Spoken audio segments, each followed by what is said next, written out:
Hello friends. Did you know nearly 80% of those who watch my videos aren't subscribed? If you enjoy these stories, please hit that subscribe button and leave a like. It really helps. Thank you for being here. By the way, where are you watching from? Let me know in the comments. The September heat was merciless on Route 66 that night, even at 2 in the morning. Clyde Hutchinson had been driving his 18-wheeler for the better part of 23 years, and in all that time, he'd learned to trust his gut. Tonight, his gut was telling him something was wrong, even before he saw the flashing hazard lights up ahead on the shoulder. He was hauling a full load of electronics from California to Chicago, making good time through the Arizona stretch of the old highway. Most truckers preferred the interstate these days, but Clyde had always been partial to Route 66. Less traffic meant better time, even if the road was rougher in places. The isolation never bothered him much, until tonight. The CB radio crackled to life beside him, breaking through the static that had been his only companion for the last 50 miles. "Breaker, breaker, this is Mabel calling for help. Anyone out there? Please, we need help. There's been an accident." Clyde reached for the handset, his calloused fingers wrapping around the familiar plastic. The woman's voice sounded desperate, frightened. "This is Big Iron. I copy you, Mabel. What's your 20? "Oh, thank God." The voice came back, shaky with relief. "We're at mile marker 147, just past the Hackberry turnoff. My husband, he's hurt real bad. Our car went off the road. Please, can you help us?" Clyde checked his odometer. He was coming up on mile marker 145, just a couple minutes away. He'd already started easing off the accelerator, his foot hovering over the brake. "I'm about 2 miles out, Mabel. Hang tight. You call 911? "I tried, but my phone, it's not working out here. No signal. Please, he's bleeding. I don't know what to do." The hazard lights came into view as Clyde rounded a slight curve. He could see a sedan pulled off on the shoulder, its emergency flashers painting the desert in rhythmic bursts of amber. A figure stood beside it, waving frantically. Even from a distance, he could see it was a woman, her dress pale in his headlights. Clyde brought the Peterbilt to a stop about 30 feet behind the car, engaging his own hazards. He left the engine running, another thing 23 years on the road had taught him. Always leave yourself a quick exit. He grabbed his flashlight from the door pocket and climbed down from the cab. The woman hurried toward him, and in the harsh glare of his truck's headlights, Clyde could see she was maybe 45, 50 years old. Her floral dress was rumpled, and there was something dark on her hands. Blood, maybe. Her face was streaked with tears. "Oh, thank you for stopping," she said, her voice matching the one from the CB. "It's Chester, my husband. We hit something in the road, I think. Maybe a deer? The car spun out and he hit his head on the window." Clyde followed her to the sedan. The passenger side was facing the road and he could see a man slumped in the driver's seat. The spiderweb crack in the side window told part of the story. But something made Clyde pause before getting closer. The damage to the car didn't match what Mabel had described. There were no signs of impact with a deer, no fur or blood on the hood, no dents consistent with hitting a large animal. "Ma'am, we need to call for help," Clyde said, keeping his voice steady. "I've got a phone in my truck that might get better signal." "No, please.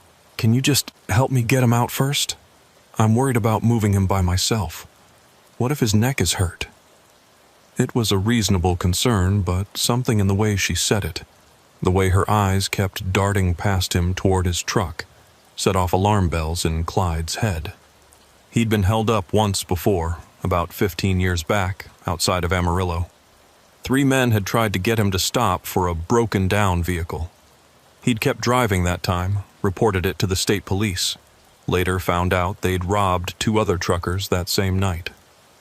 "Let me take a look," Clyde said, but he kept his distance, shining his flashlight through the window. The man inside didn't move, didn't react to the light. Chester, if that was really his name, was completely still.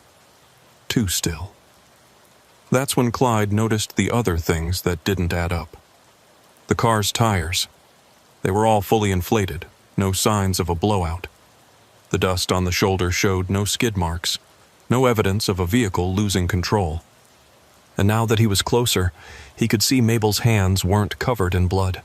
It was something else, something darker. Dirt, maybe, or old oil. "You know what, ma'am?" Clyde said, taking a step back.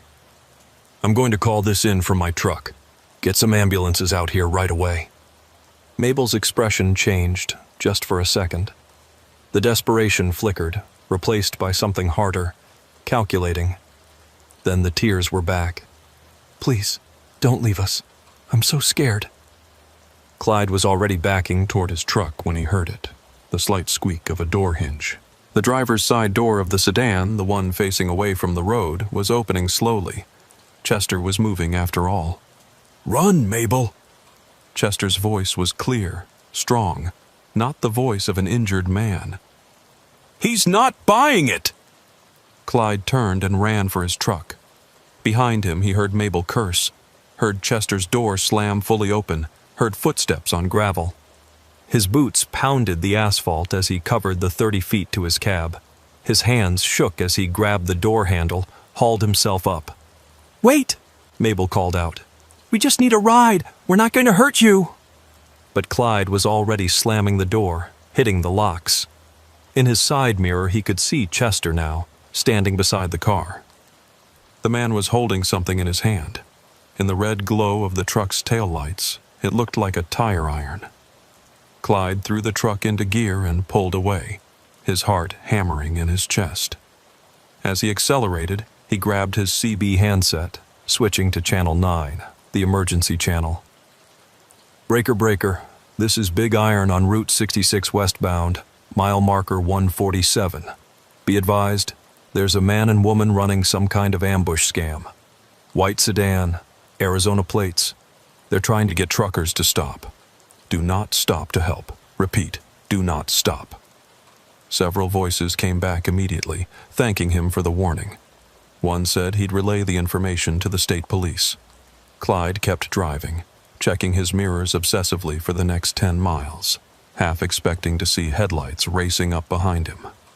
But the road remained dark. It wasn't until he reached the truck stop at Seligman that Clyde finally allowed himself to relax. He pulled into the well-lit lot, parking between two other rigs. His hands were still shaking as he climbed down from the cab. Inside the travel center, he bought himself a cup of coffee and found a quiet corner where he could call the Arizona Highway Patrol directly. The dispatcher took his report seriously, especially when he mentioned the CB warnings he'd heard from other truckers. Apparently, there had been similar incidents reported over the past month, always the same stretch of highway, always late at night. The police suspected it was a robbery scheme, maybe worse. 2 truckers had gone missing in the area in the last 6 weeks. "You did the right thing, Mr. Hutchinson," the dispatcher told him. "We've got units heading to that location now." Clyde hung up and sat there in the fluorescent brightness of the truck stop, surrounded by the familiar sounds of other drivers coming and going. He thought about Mabel's desperate voice on the CB, how convincing she'd been. If he hadn't noticed those small details, if his instincts hadn't kicked in, he might have ended up like those missing truckers. He finally understood something that had been nagging at him since he'd driven away. The thing that had bothered him most wasn't the fake accident, or even Chester coming after him with a tire iron.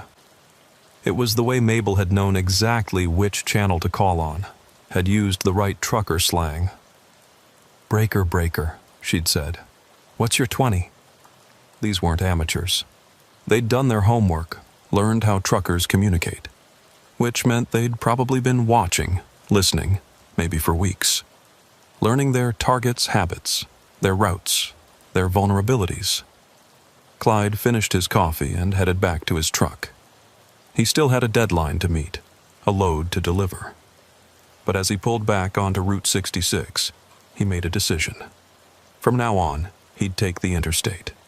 It might be more crowded, but at least there were more witnesses, more people around if something went wrong. The CB crackled to life again as he drove.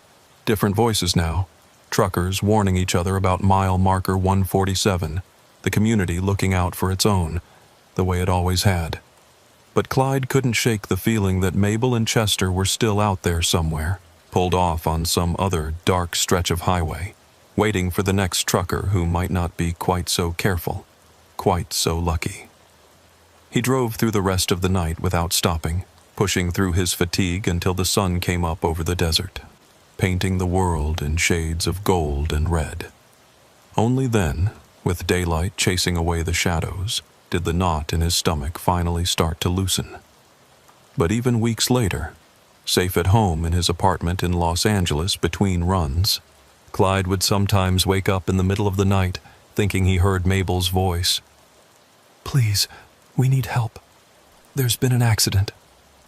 And he'd lie there in the dark, wondering what would have happened if he'd been just a little less cautious, a little more trusting. He never did find out what happened to Mabel and Chester. The police reports he checked later mentioned finding the abandoned sedan, but no arrests were made. The car had been reported stolen 3 states away. The names were probably fake. They'd vanished into the vast emptiness of the American Southwest, maybe to set up the same scheme somewhere else, on some other lonely stretch of highway. All Clyde knew for certain was that he'd never look at a roadside emergency the same way again. Every time he saw hazard lights flashing in the darkness, he'd remember that night on Route 66, remember Mabel's tears and Chester's tire iron, and he'd keep driving. Some might call it paranoid. Clyde called it survival. 3 weeks after the incident at mile marker 147, Clyde was back on Route 66. He'd told himself he'd stick to the interstate, but the construction delays and traffic had finally worn him down. Besides, it was broad daylight. 2 in the afternoon under a blazing October sun. What could go wrong in the middle of the day? He was hauling automotive parts this time, heading east from Los Angeles to Oklahoma City. The familiar rhythm of the road had lulled him into that meditative state truckers know well, where you're alert but calm, watching the miles tick by.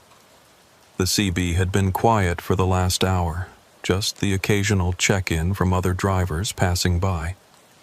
That's when he saw the motorcycle on the shoulder. It was a Harley, one of the big touring models, lying on its side about 50 yards ahead. A figure in black leather was kneeling beside it, and as Clyde approached, the person stood and started waving. It was a woman, her long dark hair whipping in the wind. Clyde's foot moved instinctively to the brake, then hesitated. The voice in his head, the one that had saved him 3 weeks ago, whispered a warning. But this was different. It was daylight. There were other vehicles on the road, and it was just one person, not 2. He pulled over about 40 feet behind the motorcycle, keeping his engine running. This time he also grabbed the tire thumper from beside his seat, a small club truckers use to check tire pressure. It wasn't much, but it was better than nothing. The woman jogged toward him as he climbed down. She was younger than Mabel had been, maybe 35, with grease on her hands and a frustrated expression on her face. "Thank God you stopped," she said, and Clyde's stomach tightened.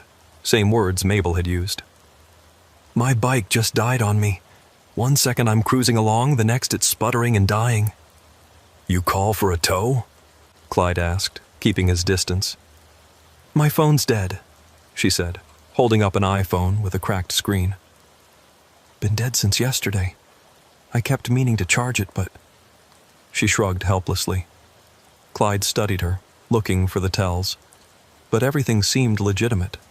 The grease on her hands looked real, and he could smell gasoline from the direction of the bike. Her leather jacket was dusty and worn, with patches from various motorcycle rallies. She looked exactly like what she claimed to be, a stranded biker. "I can call a tow for you," Clyde offered, pulling out his own phone. "Actually," she said, "I was hoping you might have some tools. I think it's just the fuel line. If I could borrow a screwdriver and maybe some pliers, I could probably fix it myself." Clyde hesitated. He had a toolbox in the cab, but getting it would mean turning his back on her, climbing up into the truck. 3 weeks ago, that's when Chester had made his move. "Look," the woman said, seeming to sense his reluctance. "I get it. A woman alone on the highway asking for help. You're smart to be careful. How about this? You stand right there, keep an eye on me, and just tell me if you have tools or not. If you do, you can toss them down to me. You don't have to come any closer." It was such a reasonable suggestion that Clyde found himself relaxing slightly. "Yeah, okay. I've got a toolbox. Give me a second." He climbed back into his cab, but kept looking back at her through the window. She hadn't moved, was just standing there with her arms crossed, waiting patiently. Clyde grabbed his toolbox and climbed back down. "Here," he said, setting it on the ground and sliding it toward her with his foot. "Take what you need." "You're a lifesaver," she said, grabbing the box and heading back to her bike. Clyde watched as she knelt beside the Harley, genuinely seeming to work on something near the engine. She knew what she was doing, too, her movements confident and practiced. Maybe he was being paranoid. Maybe the thing with Mabel and Chester had just made him see danger everywhere. 5 minutes passed. 10. Other vehicles passed by. A couple of cars, another truck. The woman kept working, occasionally cursing under her breath. Finally, she stood up, wiping her hands on her jeans. "Try it now," she called to herself, then seemed to remember the bike was on its side. "Shit. Hey, could you help me get it upright? I can't lift it by myself." And there it was, the request to come closer, to put himself in a vulnerable position. Clyde felt the familiar tightness in his chest. "Sorry, ma'am, but I really need to get going. Keep the tools. I've got spares." Her expression flickered. Disappointment, maybe anger, but she recovered quickly.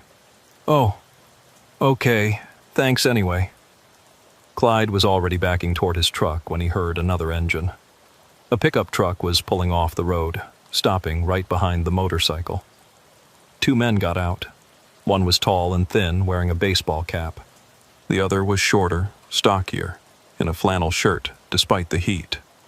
"Everything okay here, Mabel?" the tall one asked.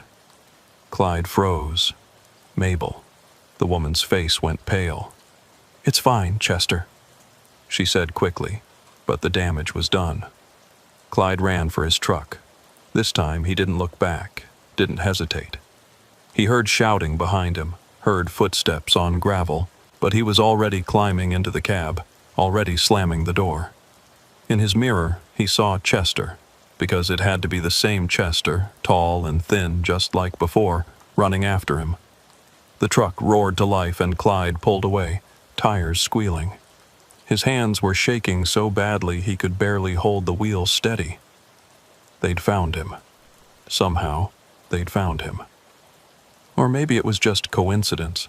Maybe they worked this whole stretch of Route 66. But either way, they'd try it again. He grabbed his CB handset, switching to Channel 9. "Emergency. Emergency. This is Big Iron on Route 66 eastbound, mile marker 238. Same scam artists from 3 weeks ago are at it again. Woman with a motorcycle, 2 men in a pickup. They're using the names Mabel and Chester. Do not stop." The response was immediate and angry. Other truckers cursing, promising to relay the information, some saying they were calling 911 right now. One voice cut through the chatter. "Big Iron, this is Desert Fox. I'm about 5 minutes behind you. I'll keep an eye out, make sure they're not following you." "Appreciate it, Desert Fox." Clyde drove for another hour before stopping, and then only at a busy truck stop with security cameras and plenty of witnesses. He called the police again, gave another report. This time he had a partial plate number from the pickup, though he wasn't sure if it would help. The officer who took his statement was a young woman who seemed genuinely concerned. "Mr. Hutchinson, have you considered that these people might be targeting you specifically? What do you mean? Well, you said the woman called the tall man Chester, and he called her Mabel. Those are the same names you reported 3 weeks ago. Either it's an incredible coincidence or they wanted me to know it was them. Clyde finished. His blood ran cold. Have you had any other encounters with these people? Before the first incident, I mean. Any reason someone might be targeting you? Clyde thought about it, really thought about it. Had he cut someone off in traffic? Had a dispute at a truck stop? Testified against someone? But nothing came to mind. No, ma'am. Nothing I can think of. The officer gave him her card, told him to call if anything else happened. She also suggested he vary his routes, maybe take some time off. These people seem fixated on you for some reason. It might be best to stay off Route 66 for a while. But Clyde couldn't afford to take time off. He was an owner-operator, and every day off the road was money lost. Besides, changing routes would mean explaining to his dispatcher why he was suddenly refusing certain jobs. In the cutthroat world of independent trucking, being seen as unreliable or difficult was a career killer. So he kept driving, but he took precautions. He bought a dash cam for his truck, front and rear facing. He started carrying pepper spray in addition to his tire thumper. He never stopped for anyone on the shoulder, no matter how legitimate the emergency looked.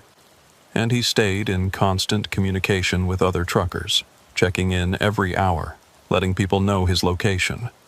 For 2 weeks, nothing happened.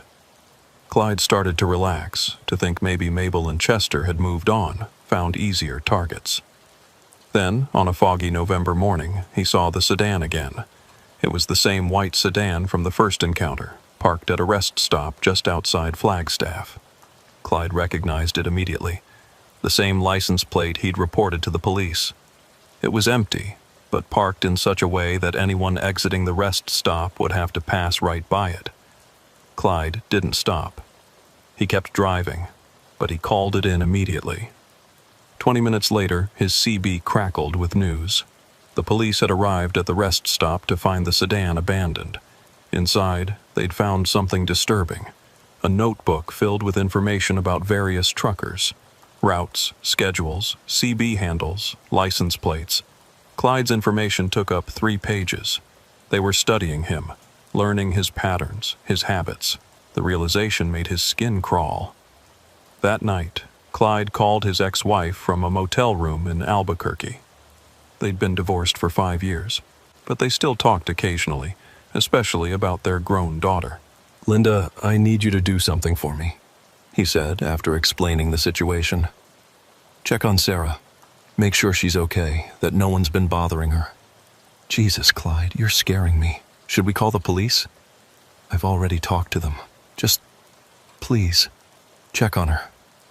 Linda called back an hour later. Sarah was fine, safe at her apartment in Denver. No one had been following her. Nothing unusual had happened. But the fear in Linda's voice was clear. "What have you gotten yourself into, Clyde?" "I don't know," he admitted. "I honestly don't know." He thought about quitting, finding another line of work. But at 53, with no other skills and a truck loan to pay off, what else could he do? Besides, a stubborn part of him refused to be driven off the road by a couple of criminals. He'd been driving Route 66 for over 2 decades. It was his territory as much as theirs. The next morning, he made a decision. If Mabel and Chester wanted to play games, he'd play back. He called a friend who worked in private security, arranged to have his truck fitted with better locks, an alarm system, even a GPS tracker hidden in the chassis. He joined an online forum for truckers who'd been targeted by highway criminals, sharing information and warnings. But the best decision he made was to team up with another driver. Big Tom Morrison was an ex-Marine, 6'4" and built like a linebacker despite being in his 60s. They started coordinating their runs, driving in convoy whenever their routes aligned. Safety in numbers. It was Tom who spotted them next. They were running the same scam 50 miles outside of Amarillo, but this time with a twist. The breakdown was a minivan with a baby on board sticker, and Mabel was holding what looked like an infant carrier. "That's low, even for them," Tom growled over the CB, "using a fake baby to get people to stop." They called it in, kept driving, but the image stayed with Clyde. Mabel standing by the roadside, holding that carrier, looking desperate and maternal. How many people would stop for a mother with a baby? How many good Samaritans would walk right into that trap? The police reports he accessed later confirmed his fears. 2 truckers had gone missing in the last month, both last seen on Route 66. Neither had been found. The authorities were finally taking it seriously, setting up a task force. But Clyde knew how vast and empty the highway could be. Mabel and Chester could operate for months without getting caught, maybe years. As November turned to December, Clyde found himself changing. The friendly, helpful trucker who'd always been ready to lend a hand was gone, replaced by someone harder, more suspicious. He trusted no one he didn't know personally. He saw potential threats everywhere. His daughter called it paranoia. Clyde called it adaptation. The week before Christmas, everything changed.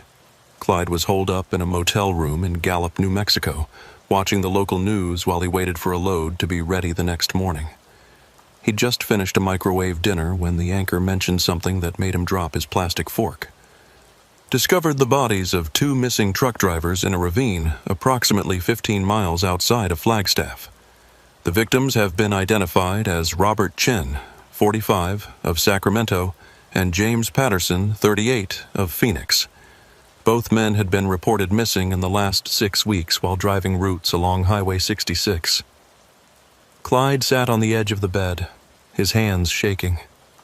He knew both those names. Chen drove for the same company he sometimes contracted with. Patterson he'd actually met once at a truck stop in Kingman. Good men, both of them. Family men. The news report continued with footage of police cars surrounding a desolate area of desert, yellow tape blocking off a ravine. The reporter mentioned that both men had been shot, their trucks found abandoned miles away from where their bodies were discovered. Personal belongings were missing. Police suspected robbery but weren't ruling out other motives. Clyde's phone rang. It was Tom Morrison. "You watching the news?" Tom's gruff voice asked.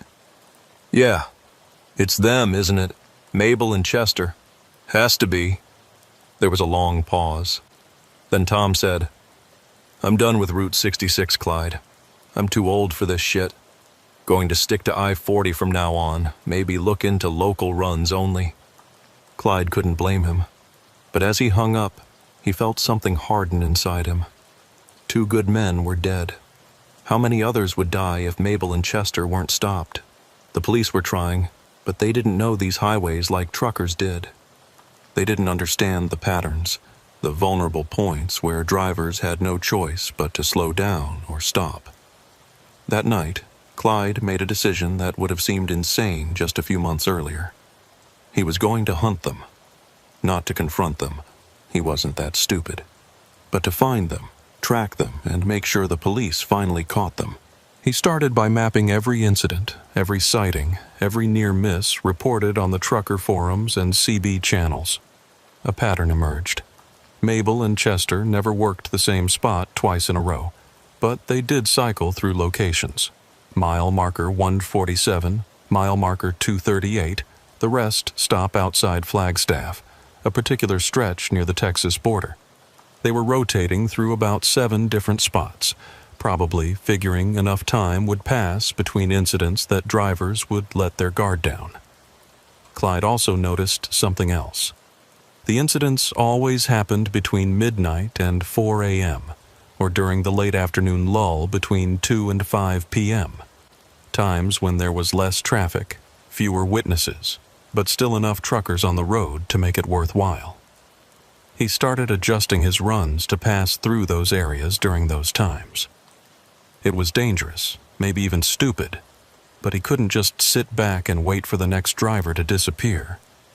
He kept his dash cams running constantly, his phone ready to call 911 at a moment's notice. For 2 weeks, nothing.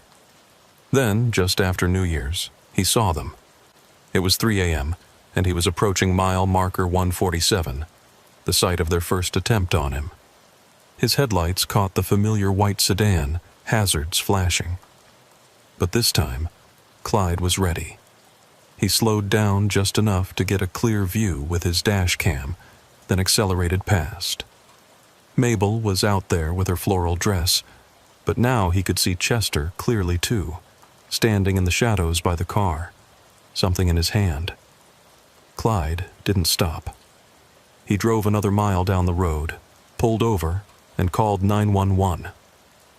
"There are 2 people attempting to rob truckers at mile marker 147 on Route 66, he told the dispatcher.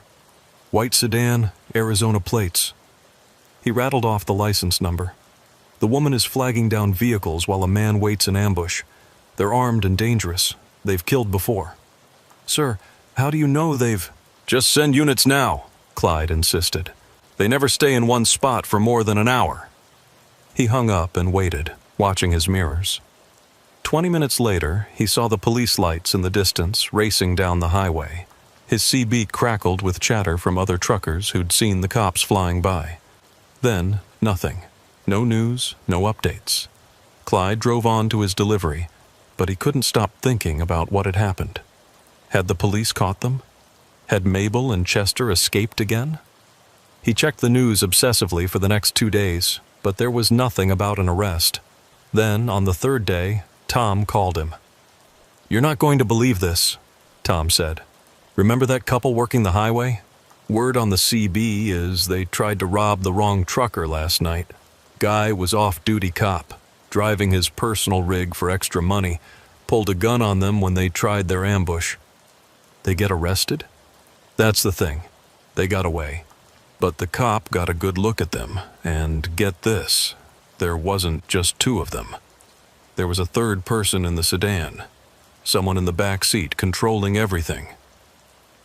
Clyde felt his blood run cold. 3 people. They'd been dealing with 3 people this whole time, and they'd never known about the 3rd. "Who was it?" Clyde asked. "Nobody knows. The cop said he only got a glimpse. But here's the really messed up part. He said Mabel and Chester seemed scared of whoever it was, like they weren't the ones running the show." This changed everything. Mabel and Chester weren't the masterminds. They were just the front, the distraction. Someone else was pulling the strings. Clyde started going back through all his notes, all the incidents, looking for patterns he might have missed.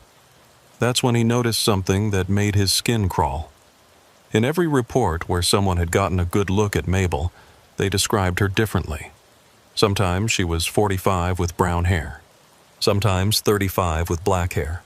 Sometimes heavy-set, sometimes thin. Either Mabel was a master of disguise or there were multiple Mabels. The same was true for Chester.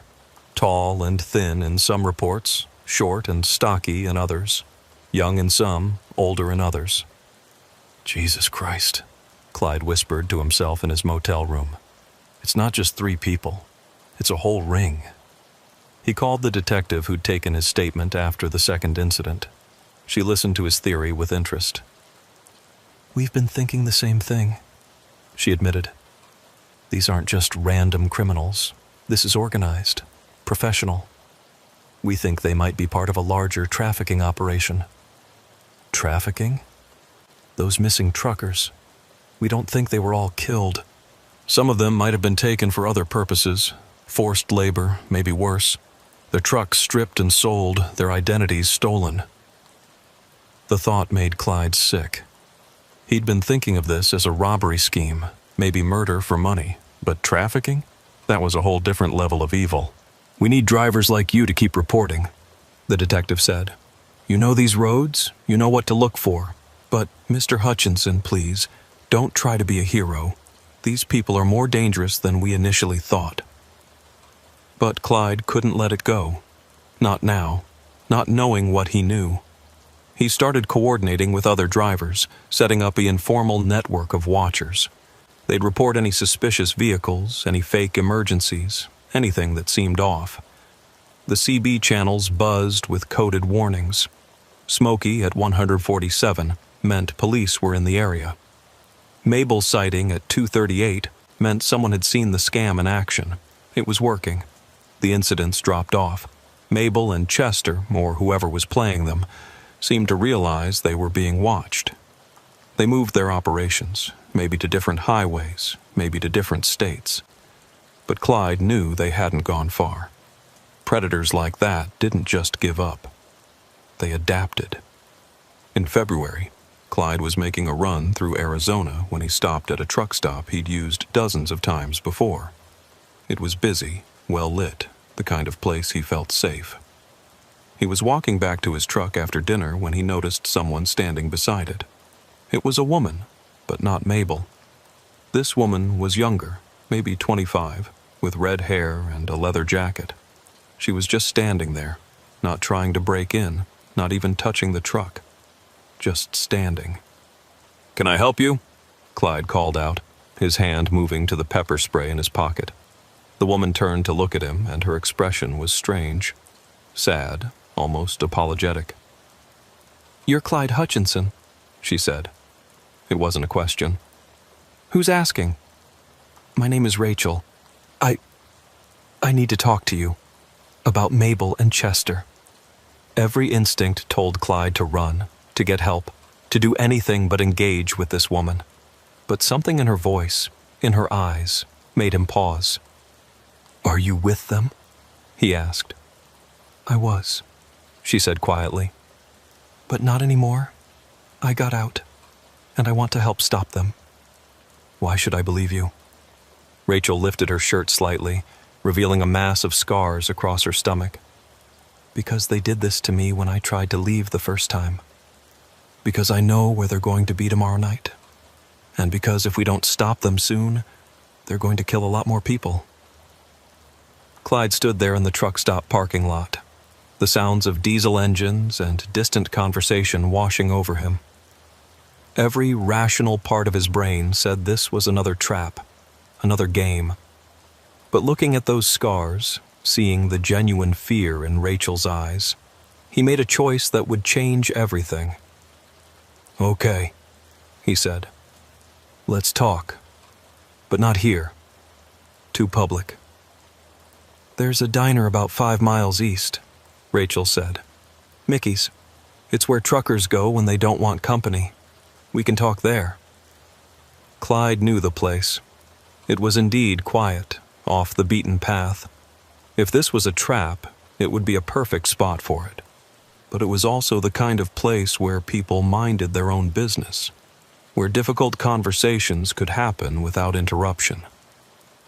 "I'll follow you," he said. As he climbed into his truck, Clyde wondered if he was about to solve this mystery or become its next victim. He thought about Chen and Patterson, about all the missing drivers, about the fear that had gripped Route 66 for months. Then he started his engine and followed Rachel's taillights into the darkness. The diner was exactly as grim as he remembered, fluorescent lights flickering over cracked vinyl booths, a tired-looking waitress who didn't even glance up as they entered. They took a booth in the back corner, ordered coffee neither of them wanted. "Start talking," Clyde said. Rachel wrapped her hands around her mug, staring into the black coffee. "You were right about it being more than just Mabel and Chester. There are 12 of us. We're 12. Now 11, I guess. Who's running it?" "A man named Eugene. I don't know his last name. Nobody does. He finds people like me, runaways, addicts, people with nowhere else to go, offers them work, a place to stay, a family." She laughed bitterly. "Some family. And the murders? That wasn't supposed to happen. It was just supposed to be robbery. Take the trucks, strip them, sell the parts. The drivers would be left stranded but alive. But Eugene got paranoid, said witnesses were too dangerous. Chester, the real Chester, not all the men who play him. He likes the killing, gets off on it." "How many Chesters are there?" 3, 4 Mabels. The rest of us play other roles: lookouts, drivers, people to move the stolen goods. Clyde's mind was racing. Why Route 66 specifically? Because it's perfect. Empty stretches, predictable traffic patterns, lots of places to hide, and truckers are ideal victims, often carrying cash, valuable loads, and they're alone. She paused. Eugene used to be a trucker himself. He knows how you think, how you operate. Where are they going to be tomorrow night? Rachel pulled out a worn piece of paper, slid it across the table. It was a hand-drawn map showing a section of Route 66 near the New Mexico-Texas border. There's an old way station that's been closed for years. They use it as a staging area. Tomorrow night, they're planning to hit 3 trucks in succession. It's going to be their biggest score yet. Why are you telling me this? Because I can't go to the police. I've been part of this. I've done things. They'll arrest me too. But you? You can call it in. You can stop them without me being involved. Clyde studied the map, memorizing every detail. Then he looked back at Rachel. Those scars. Chester did that? Eugene ordered it. Chester carried it out. Said it would be a lesson to the others about what happens when you try to leave. But you left anyway. I saw what they did to those 2 truckers, Chen and Patterson. I was there when... She stopped, unable to continue. I can't be part of that anymore. I'd rather die than help them kill another innocent person. Clyde believed her. Maybe it was stupid. Maybe he was being played. But something in her broken expression convinced him she was telling the truth. Clyde left the diner with Rachel's map burning a hole in his pocket. He sat in his truck for a long time, engine idling, trying to decide what to do. Every instinct screamed that this was a trap, that Rachel was just another player in Eugene's sick game. But those scars on her stomach hadn't been fake. The fear in her eyes hadn't been an act.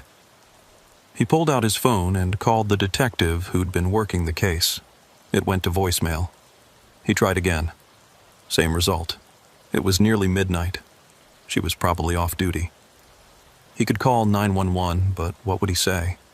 That a woman he'd never met before had given him information about a criminal ring? They'd want to know his source, want to question Rachel. She'd run rather than face that, and the opportunity would be lost. Clyde made a decision that went against every bit of common sense he had. He called Tom Morrison. Tom, I need you to listen and not ask questions, he said when the older trucker answered. Tomorrow night there's going to be trouble at the old way station near the Texas border. Mile marker 289. I need you to call in an anonymous tip to the state police around 8 p.m. Tell them there's major criminal activity happening there. Clyde, what the hell are you... Please, Tom, just do this for me. 8 p.m. tomorrow, mile marker 289. There was a long pause. Then Tom said, You're going there, aren't you? You're going to do something stupid. I'm going to do something necessary. I'm coming with you. No, absolutely not. I need you safe, making that call. If something happens to me, you're the only one who'll know where I went. Clyde. He hung up and turned off his phone. No more arguments. No more chances to be talked out of this. The next day crawled by. Clyde made his delivery in Amarillo, picked up a new load heading west. It would take him right past mile marker 289 around 7 p.m., an hour before the planned attacks, if Rachel's information was accurate. He'd have time to scout the area, maybe get some evidence before Tom called in the cavalry. As the sun set over the desert, painting the sky in shades of blood orange and purple, Clyde found himself thinking about his daughter. Sarah was 28 now, working as a nurse in Denver. She'd always worried about him out on the roads, always asked him to consider retiring, finding safer work. After tonight, maybe he would, if he survived tonight. Mile marker 287, 288. His hands were sweating on the steering wheel. 289.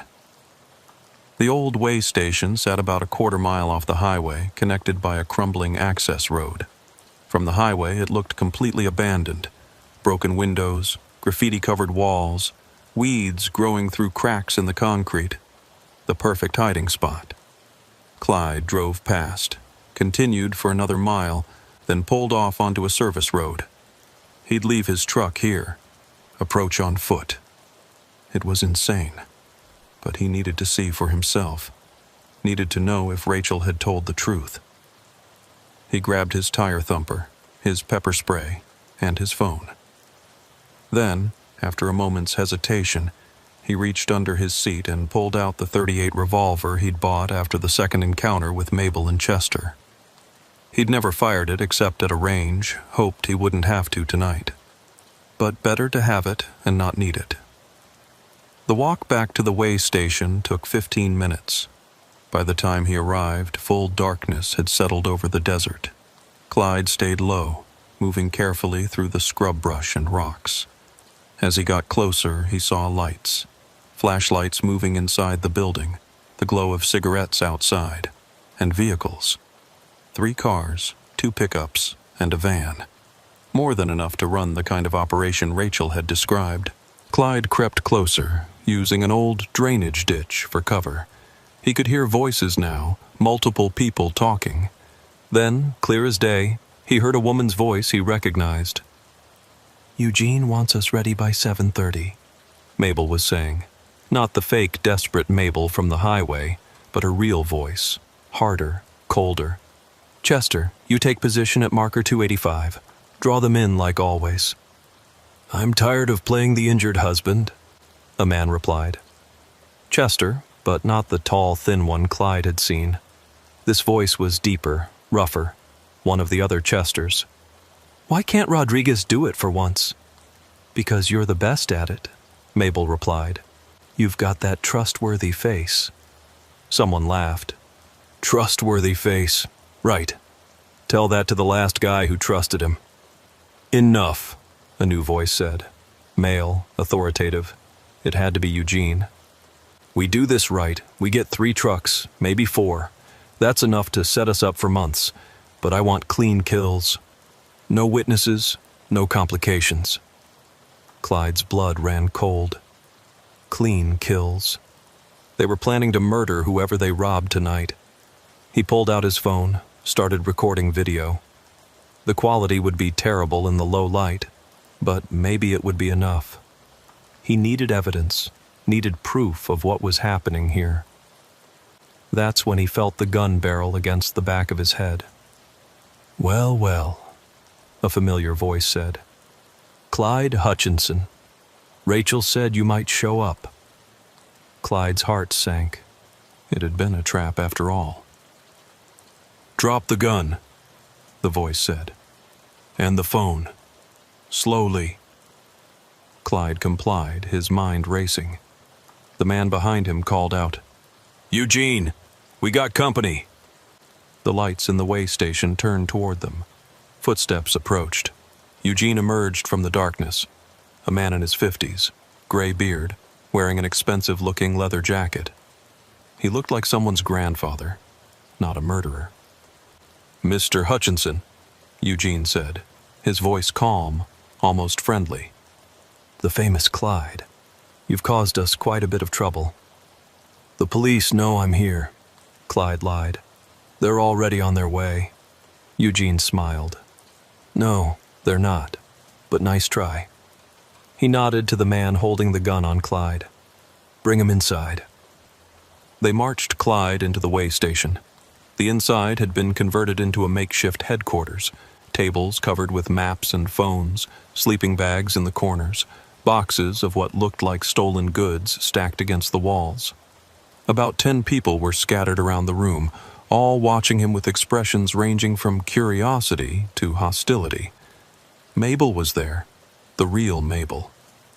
She looked nothing like the woman who'd flagged him down that first night. She was younger, harder, with cold eyes that sized him up like a predator evaluating prey. "You're the one who got away," she said. "Twice." "3 times, actually," Chester said from across the room. This was the tall, thin Chester, the one from the first encounter. "If you count that thing with the motorcycle." "That was stupid," Eugene said, his friendly demeanor vanishing. You let it get personal. This is business, not revenge. He cost us money, Chester protested. And now he's here, Eugene replied. Problem solved. They tied Clyde to a chair, took his keys, his wallet, everything. Eugene pulled up another chair, sat facing him. Here's what's going to happen, Eugene said. You're going to call your dispatcher. Tell them you're taking a few days off, family emergency. Then you're going to give us the information for your bank accounts, any safes you have, everything. After that, he shrugged. Well, let's focus on the first part. Go to hell, Clyde said. Eugene sighed. Chester, convince Mr. Hutchinson to cooperate. Chester stepped forward, cracking his knuckles.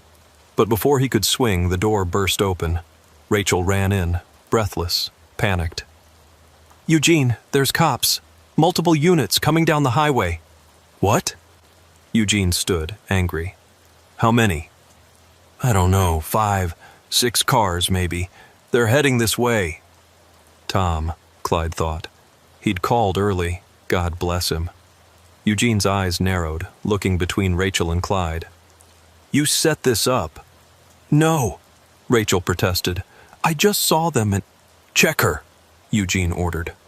One of the other men grabbed Rachel, started patting her down. He pulled out a small device from her pocket, a GPS tracker. You little bitch, Eugene snarled. You're working with them. Rachel's eyes went wide. No, I don't know how that... Eugene pulled out a gun, pointed it at her. You turned rat. Eugene, we don't have time for this, Mabel said urgently. We need to go, now. Outside, sirens were becoming audible. Multiple sirens, getting closer. Pack everything, Eugene ordered. We're leaving. What about him? Chester asked, pointing at Clyde. Eugene looked at Clyde for a long moment. Then he raised his gun. The window exploded. Police spotlights flooded the room as a voice boomed over a megaphone. This is the state police! We have the building surrounded! Come out with your hands up! Eugene fired at the window. Chester flipped a table, pulled out his own gun. Suddenly, everyone was moving, grabbing weapons, taking positions. Rachel used the chaos to dive behind a stack of boxes. Eugene Waters, the megaphone voice called. We know you're in there. There's no way out. Eugene Waters. They knew his full name. How? Eugene seemed to realize the same thing. His eyes found Rachel hiding behind the boxes. You didn't just turn rat, he said. You've been working with them all along. Rachel stood up, and suddenly she didn't look scared anymore. She looked determined. 6 months, she said.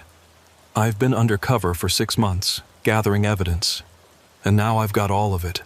Every murder, every robbery, every one of your sick games. She pulled out a badge. FBI.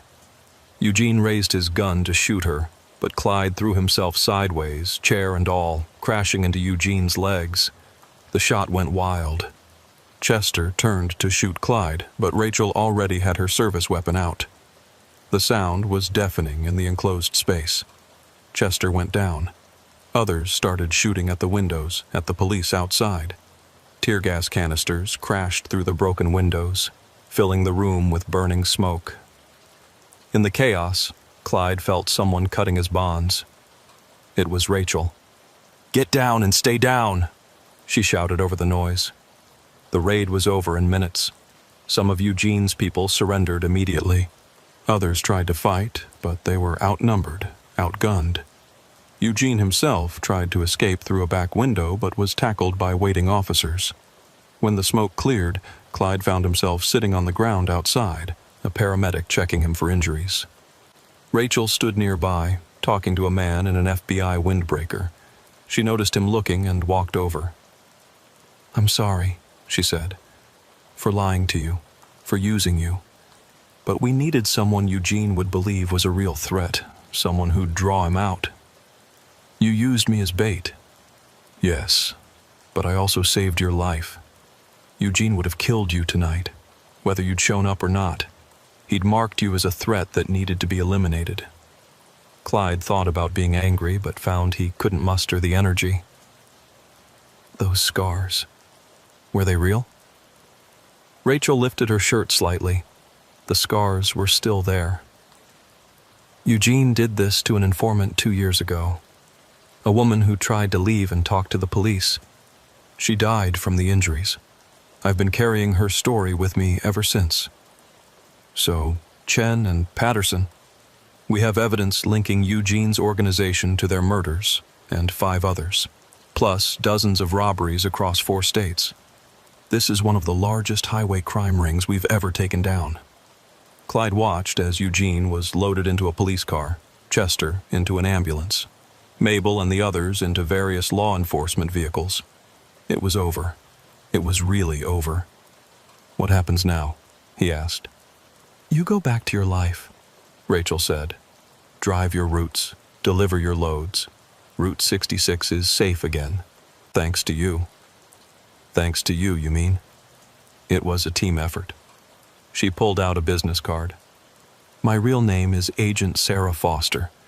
If you ever need anything, call me. Clyde took the card, noticed his hands weren't shaking anymore. Will I have to testify? Probably. But with the evidence we have, confession from some of the members who are already trying to cut deals, it should be straightforward. Tom Morrison arrived an hour later, having driven like a madman after calling in the tip. He found Clyde sitting in a police car giving his statement to a detective. You stupid son of a bitch, Tom said. You could have been killed. I know. You're a goddamn hero, you know that? I'm not. I'm just a trucker who got lucky. But as Clyde drove away from that way station, following Tom's taillights back onto Route 66, he realized something had changed. The highway didn't feel threatening anymore. The shadows didn't hide monsters. It was just a road again, a ribbon of asphalt cutting through the desert. 6 months later, Clyde testified at Eugene Waters' trial. The man was convicted on multiple counts of murder, robbery, trafficking, and conspiracy, life without parole. Chester, real name Dennis McCarthy, got the death penalty. Mabel, Rebecca Thornton, got 40 years. The rest received various sentences ranging from 10 years to life. Agent Foster testified too, describing her 6 months undercover, the evidence she'd gathered, the risks she'd taken. She was commended for her bravery, promoted, moved on to other cases. Clyde went back to driving, but he made some changes. He took on a partner, a young driver named Miguel, who reminded him of himself 20 years ago. They ran routes together, watching each other's backs, teaching the new generation of truckers to be careful, to be smart, to trust their instincts. And sometimes, late at night on Route 66, when Clyde saw hazard lights flashing on the shoulder, he'd slow down. He'd look carefully, and if it seemed legitimate, if his gut said it was safe, he'd stop to help. Because that's what truckers did.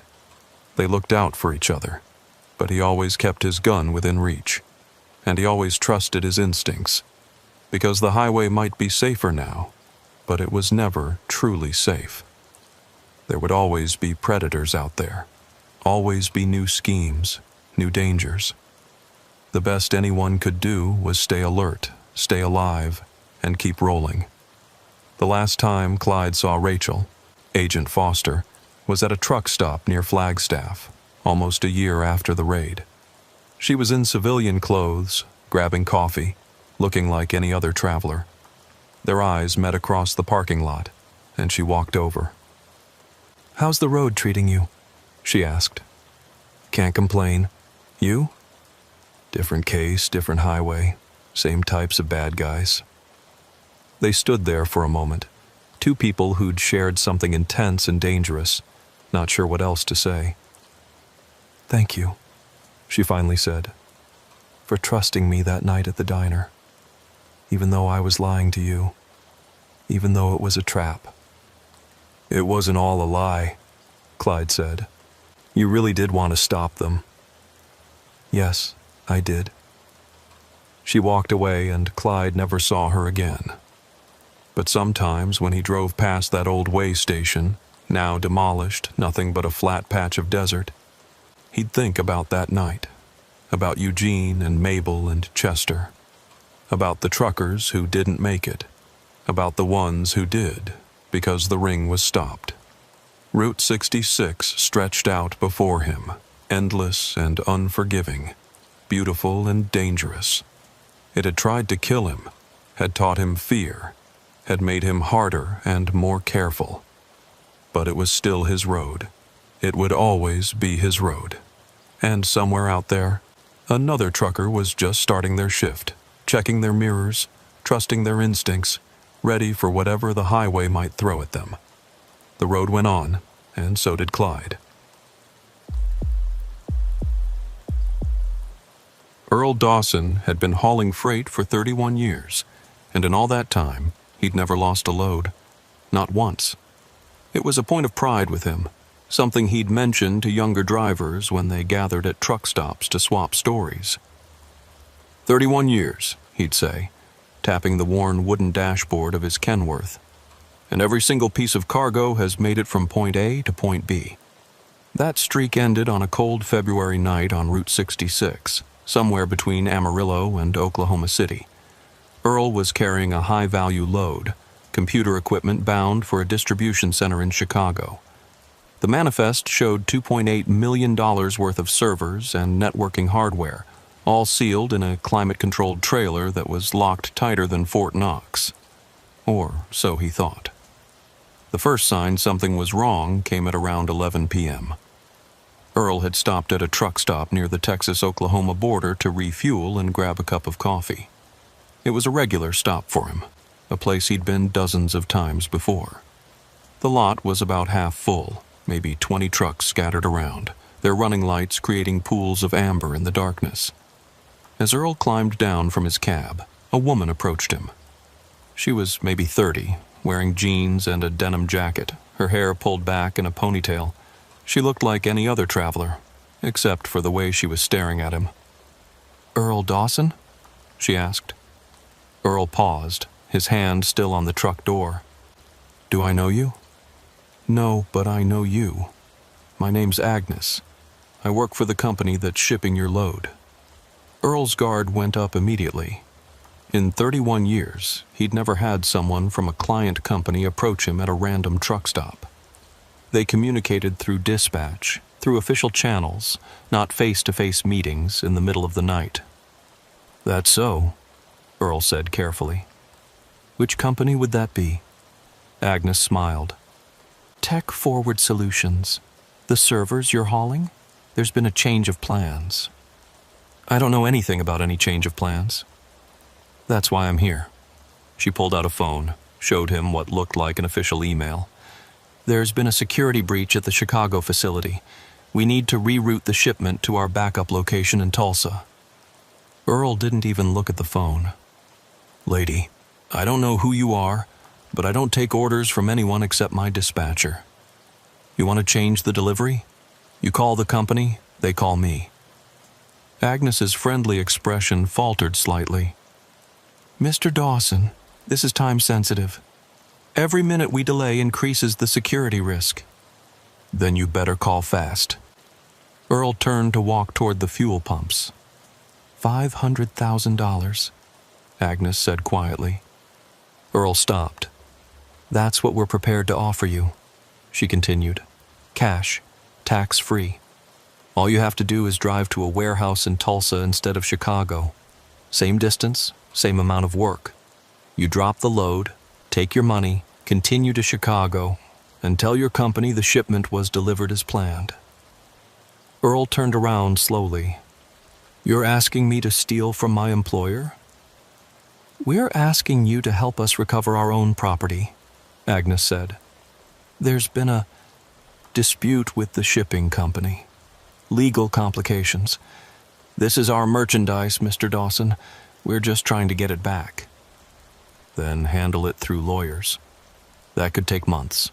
We need those servers now." Earl studied her for a long moment. Everything about this screamed setup.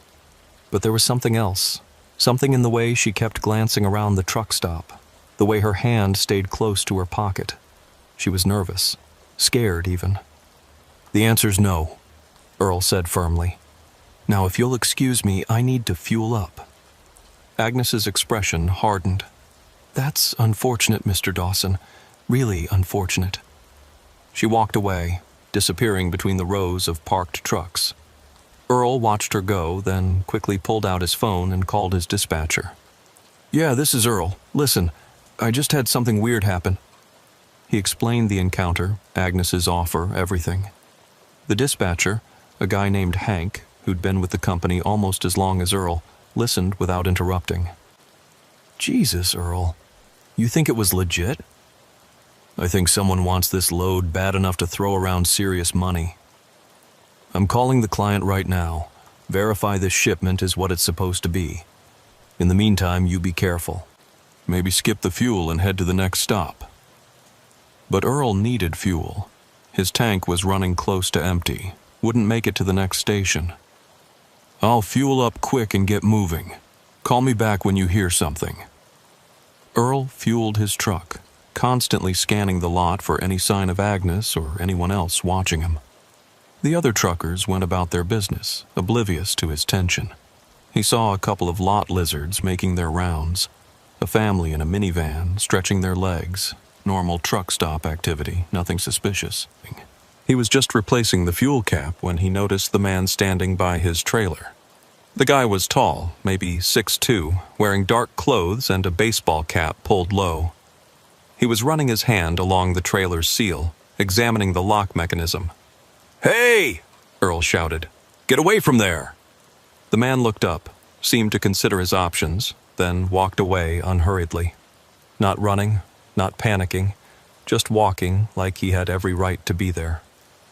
Earl noticed he was heading toward a black SUV parked at the edge of the lot. Earl's phone rang. It was Hank. "Earl, we've got a problem. I can't reach anyone at Tech Forward. Their emergency number goes to voicemail. And get this. I looked them up online. The company exists, but their website hasn't been updated in 2 years." "What are you saying?" "I'm saying I don't know what you're hauling, but I don't think it's what's on the manifest. I'm calling the cops." "No, wait," Earl said. "If we get the authorities involved and this is some kind of mix-up, the company could lose the client. Let me deliver it to Chicago as planned. If there's something wrong, they can sort it out there." "Earl, someone just offered you $500,000 for that load. That's not normal." "I know. That's why I'm going to be extra careful. I'm leaving now, driving straight through. No more stops." Earl climbed back into his cab, started the engine. As he pulled out of the truck stop, he noticed the black SUV following him. It stayed back about a quarter mile, matching his speed exactly. Earl grabbed his CB. "Breaker, breaker. This is Iron Horse eastbound on 66. I've got a black SUV trailing me. Might be trouble. Anyone else seeing this?" Several voices responded, confirming the SUV. One trucker, running westbound, said he'd seen the same vehicle parked at the previous rest stop. They'd been waiting for him. Earl pushed harder on the accelerator, bringing the truck up to the speed limit. The SUV maintained its distance. He tried slowing down. The SUV slowed too. They weren't trying to hide the fact they were following him. His phone rang again. This time it wasn't Hank. The number was blocked. "Mr. Dawson," a man's voice said. Calm, professional. "My name is Virgil. I believe you met my associate Agnes earlier. I don't know who you are, but please don't hang up. I'm calling to make you a better offer. I already said no. You said no to 500,000. What about $1 million? Earl's hands tightened on the steering wheel. "Not interested." "Mr. Dawson, do you know what you're hauling?" "Computer equipment." Virgil laughed. "Is that what they told you? Mr. Dawson, you're carrying something much more valuable than servers. Something that belongs to us. Something that was stolen from us." "Then call the police." "We can't do that. The people who stole from us have connections, protection. The legal system won't help us. That's why we need you." "The answer is still no." There was a pause. Then Virgil's voice, colder now. "Mr. Dawson, you have a daughter in Memphis, Sarah. She works at Baptist Memorial Hospital, night shifts in the emergency room." Earl's blood turned to ice. "You son of a bitch." "We're not threatening her," Virgil said quickly. "I'm simply pointing out that we know who you are. We know your life, your routines, your family. We're serious people, Mr. Dawson, but we're also reasonable.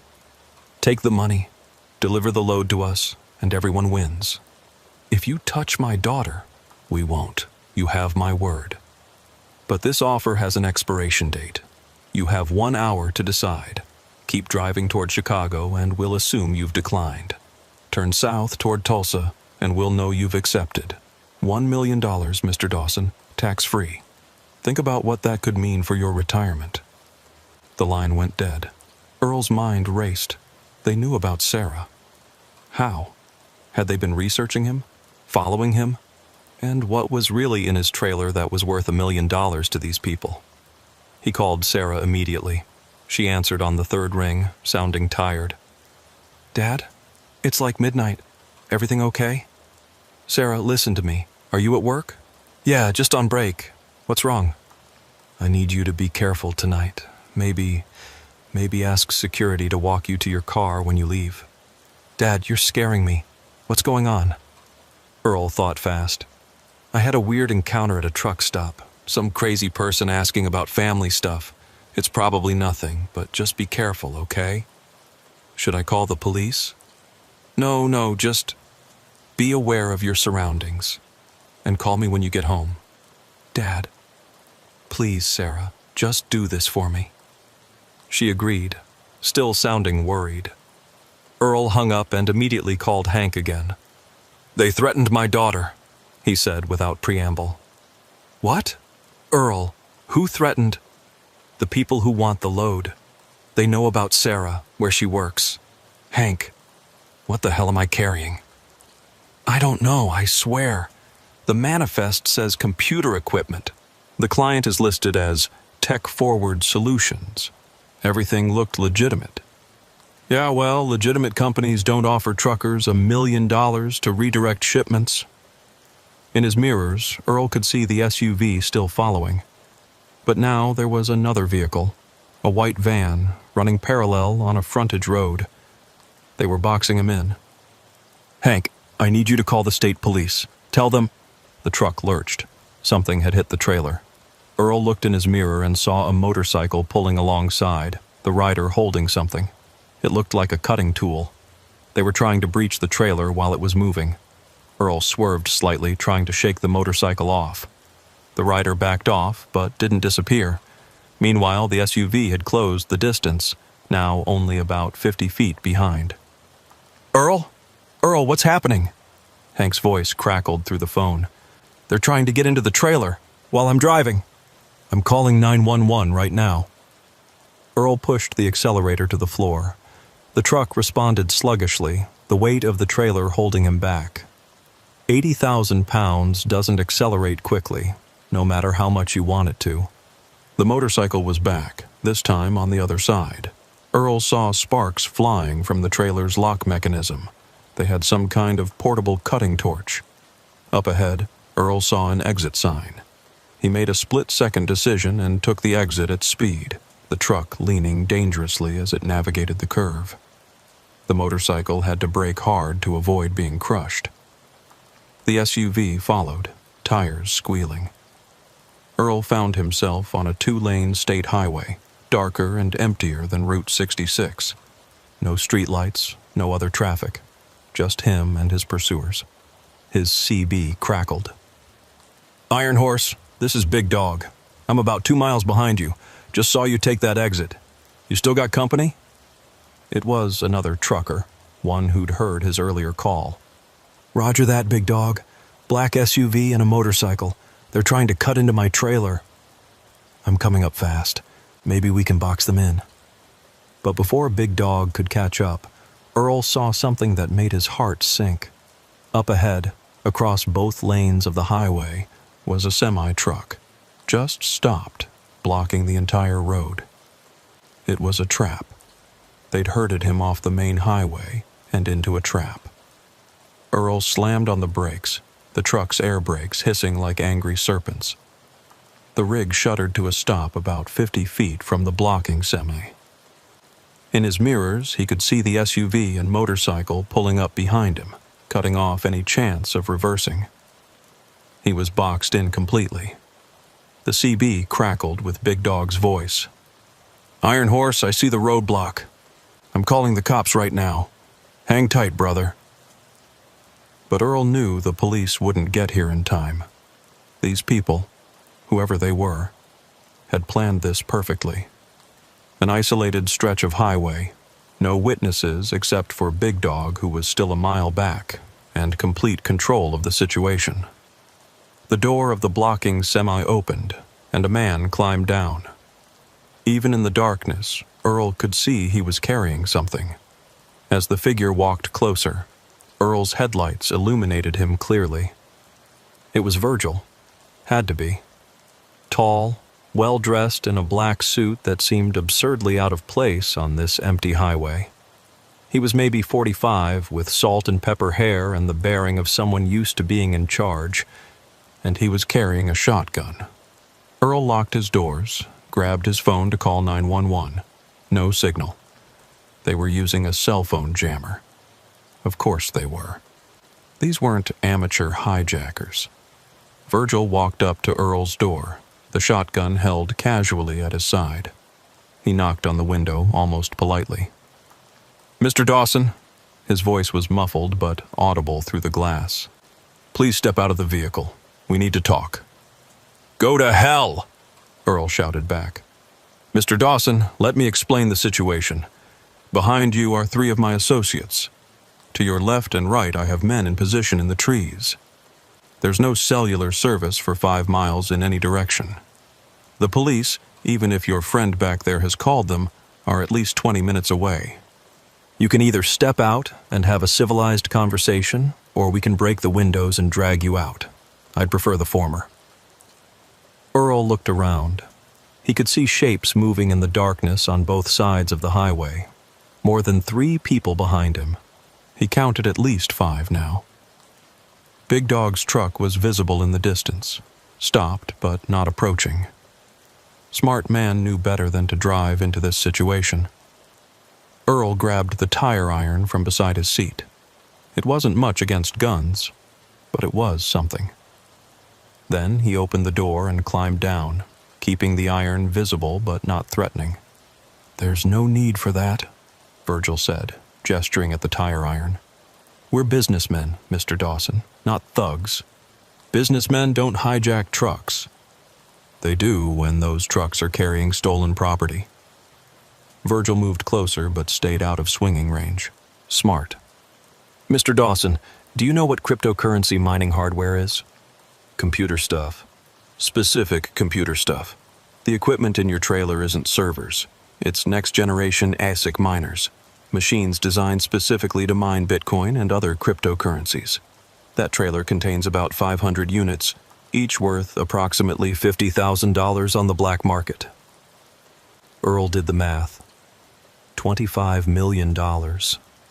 "That's impossible. The manifest says..." "The manifest lies. These machines were stolen from our operation in Nevada 6 months ago. We've been tracking them ever since. The thieves have been moving them in small batches, using legitimate shipping companies as unwitting mules. You're just the latest in a long chain. If that's true, call the FBI." Virgil laughed bitterly. "The FBI? Mr. Dawson, the people who stole from us have connections you wouldn't believe. Judges, prosecutors, federal agents. We tried the legal route, files disappeared, witnesses recanted, cases were dropped. So now we're handling it ourselves." Agnes appeared from behind the SUV, still in her denim jacket, but now openly carrying a pistol. "Virgil, we need to move." Big Dog back there is probably live streaming this to every trucker in the state. She's right, Virgil said. So, here's what's going to happen. You're going to unlock the trailer. We're going to transfer the contents to our vehicles. You're going to report to your company that you were hijacked at gunpoint, which is technically true. Insurance covers the loss. You're held blameless. Everyone moves on. Except I know what you look like. I know your names. Aliases, Mr. Dawson. After tonight, Virgil and Agnes cease to exist. We become other people in other places. He pulled out a thick envelope from his jacket. But because we've inconvenienced you and because we're not monsters, here's $50,000. Call it compensation for your trouble. Earl looked at the envelope. $50,000 would pay off the last of his truck loan. It would give him breathing room. And what choice did he really have? They had guns, numbers, and a plan. He had a tire iron and good intentions. What happens if I say no? Then we take it anyway, but you get hurt in the process. And Mr. Dawson, at your age, did you really want to be a hero over someone else's stolen property? Before Earl could respond, there was a commotion behind them. Big Dog's voice boomed over a megaphone. The clever bastard had a PA system. This is being live streamed to Facebook. Everybody can see you. The cops are already on their way. Virgil's calm demeanor cracked slightly. He looked at Agnes, who was already moving toward Big Dog's position with two other men. Don't hurt him, Earl said quickly. He's just trying to help. No one gets hurt if everyone cooperates, Virgil said. But his attention was divided now, watching his people advance on Big Dog's truck. That's when Earl heard it. Sirens. Distant, but getting closer. Multiple sirens. Virgil heard them too. His face hardened. Open the trailer, now. No. Virgil raised the shotgun, pointing it at Earl's chest. I wasn't asking. Virgil! Agnes's voice called out. We've got maybe 3 minutes. The sirens were definitely getting louder. Earl could see the indecision on Virgil's face. Take the time to break into the trailer and risk getting caught, or run now and lose $25 million in cryptocurrency miners. The offer stands, Virgil said urgently. $1 million. Wire transfer to any account you specify. Just open the trailer. I can't. It's on a timer lock. Won't open until I reach the destination. It was a lie, but Virgil had no way to know that. Timer locks were common on high-value shipments. Virgil cursed. He looked at the approaching lights of police cars, then back at Earl. You're making a mistake. The people who actually own this shipment, not the shell company on your manifest, but the real owners, they're going to come for it. And they won't be as civilized as us. I'll take my chances. Virgil stared at him for a long moment, then lowered the shotgun. Everyone back to the vehicles! We're leaving! His people scrambled back to their cars. Within seconds, the blocking semi was moving, pulling off the road. The SUV and motorcycle roared to life. They scattered in different directions. The semi heading north on a dirt road Earl hadn't even noticed. The SUV going back the way they came. The motorcycle cutting across a field. By the time the police arrived, 2 state troopers and a sheriff's deputy, only Earl and Big Dog remained. Big Dog had climbed down from his truck and was walking over, his phone still recording. You okay, Iron Horse? Big Dog asked. He was a massive man, probably 300 pounds, with a graying beard and kind eyes. Yeah, thanks to you. That live stream thing was genius. Big Dog grinned. Weren't no live stream. Phone's been dead for an hour. But they didn't know that. The police took their statements, examined the trailer, which was untouched, and put out bolos for the vehicles. But Earl knew they wouldn't find anything. Virgil had been right. These were professionals. They'd have dumped those vehicles within an hour, switched to clean ones, and disappeared. One of the state troopers, an older guy named Morrison, pulled Earl aside after the official statement was done. Mr. Dawson, between you and me, you might want to deliver that load and then take a vacation, maybe a long one. You think they'll come back? I think anybody willing to set up that elaborate of a hijacking isn't going to give up after one try. And if what they said about the cargo is true, you believe them? About the cryptocurrency stuff? Morrison shrugged. I've seen stranger things. Had a case last year, a truck full of what was supposed to be agricultural equipment. Turned out to be stolen military hardware. These shipping companies don't always know what they're moving. Earl and Big Dog convoyed the rest of the way to Oklahoma City, where Earl stopped at a secure truck stop for what remained of the night. He barely slept, jumping at every sound, checking his mirrors constantly. In the morning, he called Hank. Jesus, Earl, I heard about last night. Are you okay? I'm fine, but Hank, I need you to level with me. What am I really hauling? There was a long pause. I don't know. I swear I don't. But I made some calls after we talked. Tech Forward Solutions. The company exists, but it's weird. Incorporated in Delaware, no physical address, no employees I can find. It's like a shell. So Virgil might have been telling the truth. Maybe. Or maybe he was lying to get you to cooperate. Either way, you need to deliver this load and walk away. But it wasn't that simple. As Earl drove toward Chicago, he noticed he was being followed again. Not obviously like before. These were different vehicles, staying farther back, switching positions. Professional surveillance. He stopped for fuel in Missouri, and Agnes was there. Different clothes, different hair color, but definitely her. She was filling up a red sedan 2 pumps over. She didn't approach him, didn't even look at him directly. But as she walked past his truck to pay, she dropped something. A phone. Earl picked it up. It was a burner with one number programmed in.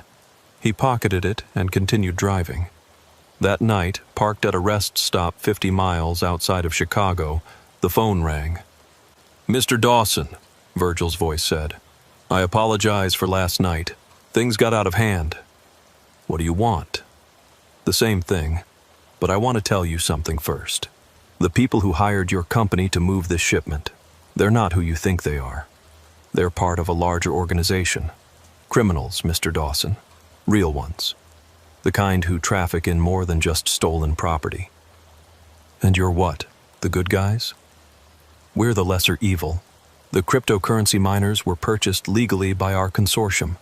We have the receipts, the blockchain records, everything. But proving ownership in court when the other side has judges in their pocket? Impossible. Why should I believe you? Check the news tomorrow. Chicago. There's going to be a raid on a warehouse. Drugs, weapons, human trafficking. The same warehouse where you're supposed to deliver your load. How could you know that? Because we've been watching them for months, tracking our property. Mr. Dawson, if you deliver that trailer tomorrow, you're going to drive right into a federal raid. You'll be arrested, interrogated, probably held as a material witness for months. Your reputation, your career, gone. Earl's hands were sweating. You're lying. Am I? Think about it. Why would a legitimate tech company use a shell corporation? Why would they ship through a small trucking company instead of a major logistics firm? Why is the delivery address a warehouse in an industrial district instead of a corporate facility? Earl hadn't thought about the delivery address, but Virgil was right. It was strange. A warehouse in a rough part of Chicago, not the kind of place you'd expect millions in computer equipment to go. The $1 million is still on the table, Virgil continued. Or if you prefer, just walk away. Park the truck, leave the keys, disappear for a few days. We'll handle the rest. I can't do that. Then deliver it and face the consequences. But Mr. Dawson, your daughter Sarah, how do you think she'll handle seeing her father arrested on federal charges? Don't you dare! I'm not threatening her. I'm pointing out reality. Tomorrow, that warehouse gets raided. Anyone there gets arrested, including you. The line went dead. Earl sat in his dark cab, staring at the phone. Was Virgil telling the truth? Or was this just another manipulation? He started his laptop, connected to the truck stop's Wi-Fi, and began researching. The delivery address, the company, anything he could find. The warehouse was owned by another shell company. That company was owned by another and another, a maze of corporate structures designed to hide the real owners. But buried in property records, he found something. 5 years ago, the warehouse had been raided. Drugs were found. The case had been thrown out on a technicality, but the connection was there. Earl then searched for cryptocurrency mining thefts in Nevada. He found it. 6 months ago, a facility outside Reno reported a massive theft. 500 ASIC miners, valued at $25 million. The description matched what could be in his trailer. As dawn broke over the rest stop, Earl made a decision. He called his dispatcher. "Hank, I can't deliver this load." "What? Earl, what are you talking about? The people who want it, the place I'm supposed to deliver it, it's all wrong. I think we're being used to transport stolen goods." "Earl, you can't just refuse to deliver. You'll lose your job, your license. Then I lose them. But I'm not driving into what might be a federal raid." There was a long silence. Then Hank said, "What if we reroute? Deliver to the company's registered address instead of the warehouse? Tech Forward doesn't have a real address. It's a shell company. Then we hold the load, bring it back to our yard, let the lawyers sort it out." It was a reasonable solution. Earl agreed and started heading back toward Texas. But he'd only gone 50 miles when his regular phone rang. Unknown number. "Mr. Dawson, this is Special Agent Garrett with the FBI. I understand you're carrying a shipment of interest to us." Earl's heart sank. "How did you—" "We've been monitoring the situation. Mr. Dawson, I need you to deliver that shipment as planned." "To the warehouse? But—" "We're aware of the warehouse. We need that delivery to happen. It's part of an ongoing investigation." "You want me to deliver potentially stolen goods to criminals?" "We want you to complete your delivery as contracted. What happens after that isn't your concern." Earl understood now. The FBI was running their own operation. They wanted to track the stolen goods, follow them to bigger fish. "And if I refuse?" "Then you're interfering with a federal investigation. That's a serious crime, Mr. Dawson." Earl was trapped. Virgil's people wanted the load. The FBI wanted him to deliver it to criminals they were investigating. His own company just wanted it off their hands, and everyone was using him as a pawn. "I need to think," Earl said. "You have until noon, Mr. Dawson. Then we expect you to be heading toward Chicago." Earl pulled off at the next exit, found a quiet spot in an abandoned lot and parked. He sat there, looking at the trailer that had caused so much trouble. 25 million in stolen goods, or legally purchased equipment illegally stolen, or something else entirely. He didn't know what to believe anymore. The burner phone Virgil had given him rang while Earl sat in that abandoned lot, still trying to decide what to do. "Mr. Dawson," Virgil's voice was urgent. "You're not moving. Why aren't you moving?" "How do you know where I—" Earl stopped. Of course. They'd probably put a tracker on his truck during one of the stops. "I'm thinking." "Think faster. The FBI agent who called you. That wasn't really FBI." "What?" "Agent Garrett doesn't exist. We checked. Someone else wants you to deliver that load to the warehouse, and they're impersonating federal agents to do it." Earl's head was spinning. "How do I know you're not lying?" "Call the FBI field office in Chicago. Ask for Agent Garrett. See what they say." Earl did exactly that, using his regular phone. The receptionist who answered sounded confused when he asked for Agent Garrett. "I'm sorry, sir. We don't have an agent by that name. Can I ask what this is regarding?" Earl hung up. The sick feeling in his stomach grew worse. If not FBI, then who? The criminals who actually owned the warehouse? The ones who'd stolen the miners in the first place? His regular phone rang immediately, the same Agent Garrett from before. Mr. Dawson, why did you just call the Chicago field office? Wanted to verify you are who you say you are. There was a pause. Mr. Dawson, I'm with a special task force. We're not listed in the regular directory for security reasons, but I assure you, I'm legitimate. Now, are you going to deliver that load or not? I need more time. Time's up, Mr. Dawson. Deliver the load, or we'll have you arrested for interstate transportation of stolen goods. You have 1 hour to be back en route to Chicago. The line went dead. Earl sat there, looking at his 2 phones. One connected him to Virgil, who claimed to be the rightful owner of the cargo. One to his regular life, which was being threatened by someone claiming to be FBI. He had no idea who to trust. Then he had an idea. He called Big Dog, the trucker who'd helped him the night before. "Hey, brother," Big Dog's booming voice answered. "You make it to Chicago, okay?" "Not yet. Listen, I need a favor. A big one. After last night, anything you need. I need you to take my load." There was a pause. "Come again?" "I'm going to unhitch my trailer at the next truck stop. You pick it up, deliver it to Chicago. The paperwork will show a mechanical issue required a swap. It happens all the time." "Earl, what's going on? This about those people from last night?" "It's about everyone. Look, I can't explain everything, but this load is poison. Everyone wants it. Everyone's threatening me, and I don't know who the good guys are anymore. But if you deliver it, just a standard delivery, no one knowing the swap happened until it's done, then you're out of the crosshairs." "Exactly." Big Dog was quiet for a moment. "What's really in that trailer, Earl?" "Either stolen cryptocurrency miners worth $25 million, or legitimate computer equipment, or something else entirely. I honestly don't know anymore." "And you want me to drive this hot potato into Chicago?" "I'll pay you. 10,000. Everything I've got saved."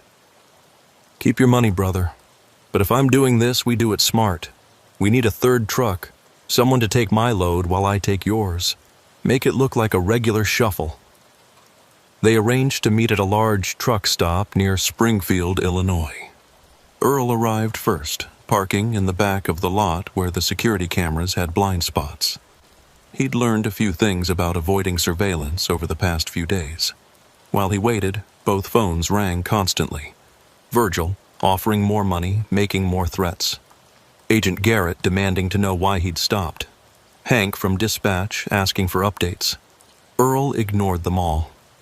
Big Dog arrived an hour later with another trucker, a young woman named Maria who Earl had met a few times before. She was ex-military, tough as nails, and more importantly, she ran with a dashcam system that uploaded to the cloud in real time. Everything would be documented. "You sure about this?" Big Dog asked as they prepared to swap trailers. "No, but I'm sure I want out of this mess." The swap took 15 minutes. Papers were signed, manifests updated, everything legitimate and by the book. To anyone watching, it would look like a standard equipment issue requiring a trailer swap. As Big Dog pulled away with the cursed load, Earl felt a weight lift off his shoulders. Then his burner phone rang. "Very clever, Mr. Dawson," Virgil said. "But we're tracking the trailer, not you."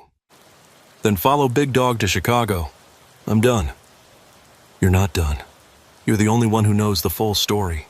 The fake FBI, us, the real owners. You're a witness to all of it." "I don't know anything. I'm just a trucker who had mechanical problems." "Mr. Dawson." Earl threw the burner phone out the window, watched it shatter on the asphalt. Then he did the same with his regular phone. He'd get a new one later, claim he lost it in the chaos. He drove his newly acquired empty trailer toward Chicago, taking his time, stopping at every way station, every rest stop, acting like nothing was wrong. Just another trucker on another run. Meanwhile, Big Dog was making good time with the actual load. Earl had given him the delivery address, warned him about the possibility of it being raided, told him to document everything. Big Dog had just laughed. "Brother, I've been driving for 40 years. I've delivered to mob fronts, biker bars, and places that turned out to be meth labs. One more sketchy warehouse won't kill me. But Earl couldn't shake the feeling that something bad was going to happen. He'd dragged Big Dog into this mess. If something went wrong... He reached Chicago the next morning, stopped at a truck stop to buy a new phone. The first thing he did was check the news. The headline hit him like a punch to the gut. Major FBI raid nets dozens in Chicago crime sweep.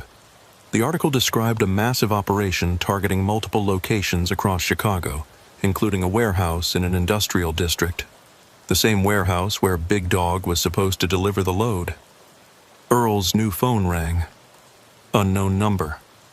"Earl, it's Big Dog. You're not going to believe what happened." "Are you okay? Did you get arrested?" "Arrested? Hell no. I never made it to the warehouse. About 5 miles out, I get pulled over by a convoy of black SUVs. Real FBI this time, with proper credentials and everything. They took the trailer, gave me a receipt, told me to forget this ever happened." "Real FBI?" "Yeah. Turns out your boy Virgil was telling the truth. That warehouse was full of bad people doing bad things. The FBI had been planning the raid for months. The cryptocurrency miners were just a bonus they weren't expecting." Earl slumped in his seat. So, Virgil was telling the truth. They really were the legitimate owners. Maybe. Or maybe the FBI just wanted to seize everything and sort it out later. Either way, it's not our problem anymore. But it wasn't that simple. That afternoon, Earl got a call from Hank. "Earl, we've got a situation. The client is claiming we never delivered the load. Big Dog delivered it. The FBI seized it. That's not delivery, that's confiscation. Insurance won't cover it because we can't prove the load was stolen. The client is demanding $28 million in damages." $28 million? The manifest said it was worth $2.8. They're claiming the manifest was wrong, that it was specialized equipment worth much more. Earl knew then that everyone had been lying. The shell company, Virgil, the fake FBI, probably even the real FBI. The cargo had been a prize everyone wanted, and truckers like him and Big Dog were just pawns in their game. "The company's going to have to sue somebody," Hank continued. "Either the client for fraud or you for the unauthorized trailer swap." "Sue me then. I don't have $28 million. Earl, this could end your career." "My career ended the moment I picked up that load." Over the next few weeks, the situation grew more complex. The FBI confirmed they had seized the trailer but wouldn't confirm what was in it, citing an ongoing investigation. The shell company disappeared entirely. Phone disconnected, website gone, corporate registration lapsed. Earl's company's insurance refused to pay out without proof of theft or fraud. Then Agnes appeared again. Earl was at home in Texas, his truck parked while lawyers sorted out the mess, when she knocked on his door. She looked different. Professional clothes, minimal makeup, like a real estate agent or something. "Mr. Dawson, may I come in?" "No," she smiled. "Fair enough. I'll be brief. Virgil wants you to know that the situation has been resolved." "Resolved how?" "The actual owners of the miners, our consortium, have reached an agreement with the FBI. We've proven ownership. They've returned our property minus a finder's fee. Everyone's happy. Except me. I'm being sued. About that." She handed him an envelope. "That's a cashier's check for $2 million. Consider it a consulting fee." Earl stared at the check. "Why?" "Because you did the right thing, even when you didn't know what that was. Because you stood up to us, to the fake FBI, to everyone. That takes courage. Virgil respects courage. And if I don't take it, then your company goes bankrupt from the lawsuit, you lose everything and nobody wins. Take the money, Earl. Pay off the lawsuit, retire, enjoy your life. Why do you care what happens to me?" Agnes looked at him for a long moment. "Because Virgil used to be a trucker. 20 years ago, before he got into cryptocurrency. He knows what it's like to be caught between forces you don't understand, carrying loads that could destroy your life. He got lucky, got out, made his fortune. He wants you to have the same chance. This is guilt money. This is justice money. The real criminals are in jail. The stolen property has been returned. The only person still suffering is you. And that's not right. Earl took the check. He used it to settle the lawsuit, pay off his truck, and put the rest away for retirement. He kept driving for another year, but his heart wasn't in it anymore. Every load made him paranoid, wondering what was really in the trailer, who was really behind the shipment. Big Dog called him regularly, checking in. He'd become something of a legend among truckers, the man who'd delivered a load to the FBI in the middle of a massive raid and walked away clean. "You ever hear from Virgil again?" Big Dog asked during one call.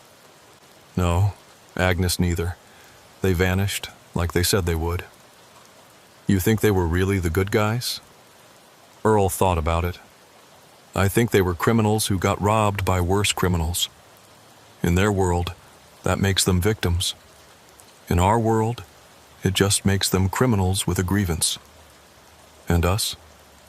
We're just truckers, brother. Wrong place, wrong time, wrong load." 6 months after everything ended, Earl was cleaning out his truck for the last time. He'd finally decided to retire when he found something tucked behind the seat. A small GPS tracker, the kind you could buy on Amazon for $50. But there was something else attached to it. A note written in neat handwriting. "Mr. Dawson, you probably found this long after everything was over. I wanted you to know that we were never going to hurt you or your daughter. The threats were just leverage, desperate moves by desperate people. The tracker was to protect you as much as to follow the load. There were other parties involved, dangerous ones, who might have tried to eliminate witnesses. We made sure that didn't happen. Take care of yourself. Enjoy retirement. And remember, sometimes the only way to win is not to play. V." Earl burned the note and threw the tracker in the trash. But he kept thinking about that last line. Sometimes the only way to win is not to play. He'd played, though. They'd forced him into the game whether he wanted it or not. And somehow, through luck or instinct or divine intervention, he'd survived it. That had to count for something. His last run was a simple one. Auto parts from Dallas to Houston. No shell companies, no mysterious clients, no one following him. Just a straight, honest haul. The way it used to be. The way it should be. As he pulled into the final delivery dock, Earl felt something he hadn't felt in months. Peace. The road had taken everything from him. His certainty, his trust, his simple view of the world. But it had given him something, too. The knowledge that he could face the worst and survive. He signed the delivery papers, handed over the keys to the new owner who'd bought his truck, and walked away. 31 years and 1 stolen load. Not a bad record, all things considered. But sometimes, late at night, Earl would wonder about those cryptocurrency miners. Where they ended up. Who really owned them. Whether Virgil was out there somewhere, running another scheme, recruiting another trucker into another dangerous game. And he'd be grateful that it wasn't his problem anymore. 3 years after Earl Dawson retired, he got a call that changed everything. He was living quietly in a small house outside Austin, spending his days fishing and trying to forget about the trucking business when his daughter Sarah called. "Dad, there's someone here to see you. She says she knows you from your trucking days." Earl's blood went cold. "What's her name?" "She says you'd know her as Agnes."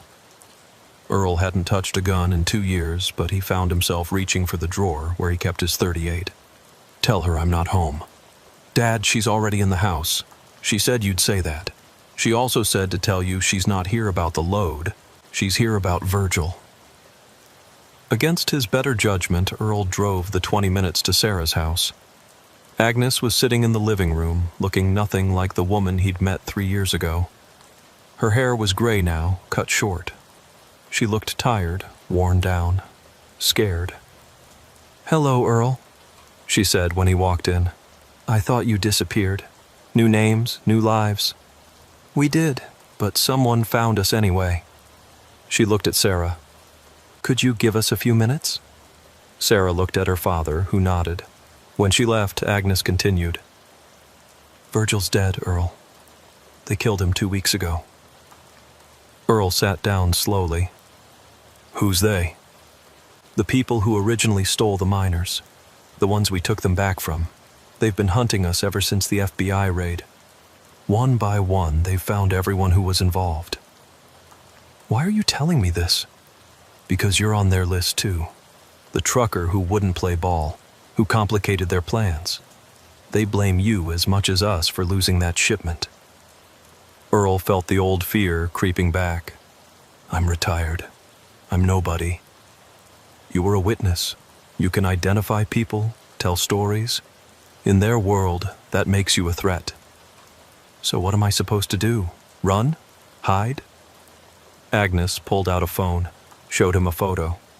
It was a man Earl recognized, the tall Chester from that night on Route 66. His real name was Dennis Volkov. He was found in a ditch in Nevada last month, tortured before he died. Jesus. There are only 3 of us left from the original crew. Me, you, and Big Dog. Big Dog? Why would they care about him? Because he delivered the load to the FBI. Because he knows too much. Because these people don't leave loose ends. Earl thought about Big Dog, probably out on the road right now, completely unaware of the danger. We have to warn him. I tried. His phone's disconnected. His company says he's on vacation, but they won't say where. Earl knew where Big Dog would go on vacation. The same fishing cabin in Colorado he'd been talking about for years. But he wasn't going to tell Agnes that. Trust only went so far. "What do you want from me?" Earl asked. "I want us to go to the FBI. Real FBI this time. Tell them everything. Get into witness protection." "You think they'd protect us? After what we did?"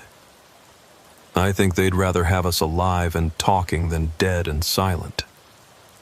Before Earl could respond, his phone buzzed. Unknown number, but the area code was from Chicago. He answered it. "Mr. Dawson?" a cold voice said. "You're a hard man to find." Earl put the phone on speaker so Agnes could hear. "Who is this?" "Someone who's been looking for you for 3 years. You cost us $25 million, Mr. Dawson. That's not something we forget." "I don't know what you're talking about." Route 66, February 2021. A trailer full of cryptocurrency miners. Ring any bells? Agnes was already on her phone, texting rapidly. She showed Earl the screen. "Keep him talking, tracing the call." "That was a legitimate shipment," Earl said. "I was just the driver." "You were the driver who wouldn't cooperate, who called the police, who complicated everything. If you'd just pulled over when Virgil asked, none of this would have been necessary." "Virgil's dead, isn't he?" "Very dead, as is Mr. Volkov, Ms. Thornton, and several others. You and your friend Agnes are among the last. Oh yes, we know she's there with you. Your daughter's house has such large windows." Earl stood up, moved to the window. Across the street, a black van was parked where it hadn't been before. "What do you want?" Earl asked. "Justice. You cost us money. Now you'll pay it back. With interest." "I don't have $25 million. "No, but you have something else. Information. Details about the FBI raid. About their methods. Their informants. You're going to tell us everything." "I don't know anything about that." "Then you're useless to us. And useless people don't need to keep breathing." The line went dead. Agnes was already moving. "We need to go. Now." "My daughter?" "Call her. Tell her to go to a hotel. Don't tell her which one. Don't tell anyone. Just go." They left through the back door, Agnes leading the way to a car Earl didn't recognize. As they pulled away, Earl saw the van start to follow. "I know a place," Earl said. "Industrial district. Lots of trucks. We can lose them there. But Agnes was already taking a different route, driving with the confidence of someone who'd done this before. She took sudden turns, ran yellow lights, doubled back twice. Within 10 minutes, the van was gone. "Where did you learn to drive like that?" Earl asked. "Virgil taught me. Before he was a trucker, he was a wheelman for a crew in Detroit. Said the skills transferred nicely to big rigs." They ended up at a motel on the outskirts of Austin, the kind that took cash and didn't ask questions. Agnes made some calls while Earl tried to reach Big Dog. Still no answer. "We can't go to the FBI," Agnes said after hanging up. "My contact says there's a leak. Someone inside is feeding information to the people hunting us." "Then what do we do?" "We disappear. New identities, new lives. I know people who can help. I'm not running. I've got family here." "Your family's already in danger. The only way to protect them is to remove yourself from the equation." Earl knew she was right, but the thought of leaving Sarah, of never seeing her again, was unbearable. He'd already lost so much to that damned load. That night, while Agnes slept, Earl slipped out of the motel. He had to check on something, had to know if his suspicions were right. He took Agnes's car, drove to a storage unit he'd rented years ago. Inside was everything from his trucking days: logs, papers, receipts, and something else. A hard drive he'd hidden after the incident. Big Dog had given it to him, said it was insurance. The full recording from his dash cam the night he'd delivered the load to the FBI. Earl had never watched it, had been too afraid of what he might see, what it might mean. But now, with people dying and his life in danger, he needed to know. He plugged the drive into his laptop, started the video. It showed Big Dog driving through Chicago, following the GPS to the warehouse. But then something interesting happened. About 5 miles from the destination, before the FBI stopped him, Big Dog had pulled over on his own. Someone had gotten into the truck. The camera caught them clearly. A woman, but not Agnes. Someone Earl had never seen before. She and Big Dog talked for about 10 minutes. Then she handed him something. An envelope. Big Dog opened it, counted what was clearly money, then nodded. The woman left, and Big Dog continued driving. 5 minutes later, the FBI stopped him, just like he'd described. But he'd lied about the woman, about the payoff. Earl's phone rang. It was Big Dog. "Earl, buddy, I just got your messages. What's this about danger?" "Where are you?" "At my cabin in Colorado, like always. Why? What's going on?" Earl wanted to ask about the woman, the money, but not over the phone. "People are looking for us. People connected to that load from 3 years ago." "That's ancient history." "Not to them. Virgil's dead. So are most of the others involved." There was a long pause. "How do you know about Virgil?" "Agnes told me. She's here." Another pause, longer this time. "Earl, you need to be careful. Agnes isn't who you think she is." "What do you mean?" "I mean I did some digging after that night. Agnes wasn't part of Virgil's crew. She was working for the other side, the ones who stole the miners in the first place." Earl's blood ran cold. "That's impossible. She was with Virgil when they tried to take the load." "It was a setup, Earl. Think about it. How did the FBI know exactly when to raid that warehouse? How did the fake FBI know to call you? Someone was playing all sides, making sure that load ended up with the feds where nobody could claim it." Agnes. And now she's back, probably trying to tie up loose ends. Earl hung up, his mind racing. He grabbed the hard drive, got back in the car. But as he pulled out of the storage facility, he saw them. 2 vehicles waiting. They'd followed him after all. He floored it, tires squealing. The vehicles gave chase. Earl's 3 years of retirement hadn't dulled his driving skills. He took corners at dangerous speeds, used his knowledge of Austin's back roads, but they stayed with him. His phone rang. Agnes. "Where are you?" she demanded. "Being followed. 2 cars. Come back to the motel, so you can finish what you started 3 years ago." A pause. "What are you talking about?" "I know who you really are. I know you were working with the thieves." Agnes laughed, bitter and sharp. "Is that what Big Dog told you? Earl, Big Dog was the one working with them. He got paid to deliver that load to the FBI. I have proof. I saw the video. I know about the payoff. That wasn't a payoff. That was a threat. They gave him photos of his family, told him exactly what would happen if he didn't cooperate, just like they threatened your daughter." Earl didn't know what to believe anymore. Everyone was lying. Everyone had an angle. He took a hard right, tires screaming, and suddenly found himself on a dead-end street. The 2 vehicles boxed him in. Men got out, approaching with guns drawn. Earl recognized one of them, the fake Agent Garrett from 3 years ago. "Mr. Dawson," Garrett said, "we've been looking for you for a long time. I don't have the miners. The FBI has them. We know. But you have something else. Information about everyone involved. Names, faces, places. You're going to tell us everything." "I don't know anything." Garrett smiled. "We'll see about that." They dragged Earl from the car, zip-tied his hands. As they pushed him toward their vehicle, gunshots erupted. One of Garrett's men went down, then another. Agnes appeared from behind a dumpster, firing steadily. "Earl, run!" But there was nowhere to run. Earl dropped to the ground as bullets flew over his head. Garrett dove behind a car, returning fire. It was chaos, noise, violence.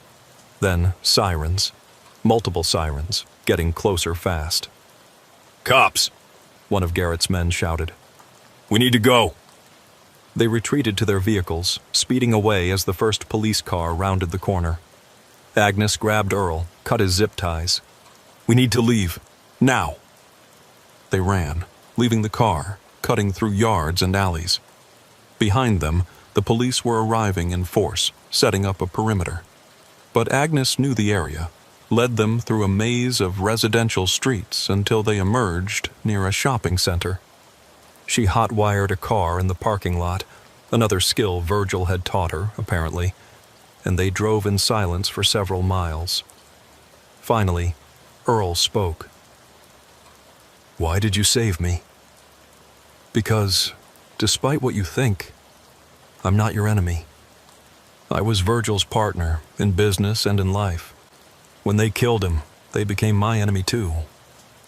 Big Dog said, "Big Dog is scared and confused, just like you. The people hunting us are good at manipulation, at making us distrust each other. It's how they win."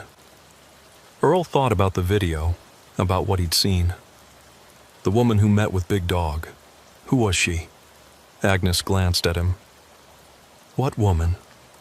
Earl described what he'd seen on the dashcam footage. Agnes's expression darkened. "That was Patricia Chen, Robert Chen's widow. The trucker who was killed? The trucker who was murdered by Virgil's crew before I joined them. Patricia wanted revenge. She's the one who stole the miners in the first place, used them as bait to draw out everyone involved in her husband's death." The pieces were starting to fit together. So this was never about cryptocurrency. It was about revenge. Patricia lost her husband to highway killers. She decided to become something worse to get justice. And now she's cleaning up loose ends. Everyone who knows the truth. Everyone who could testify about what really happened. They drove through the night, heading north toward Oklahoma. Agnes had contacts there, she said. People who could help them disappear. But Earl wasn't sure he wanted to disappear. He'd been running from this for 3 years. Maybe it was time to stop.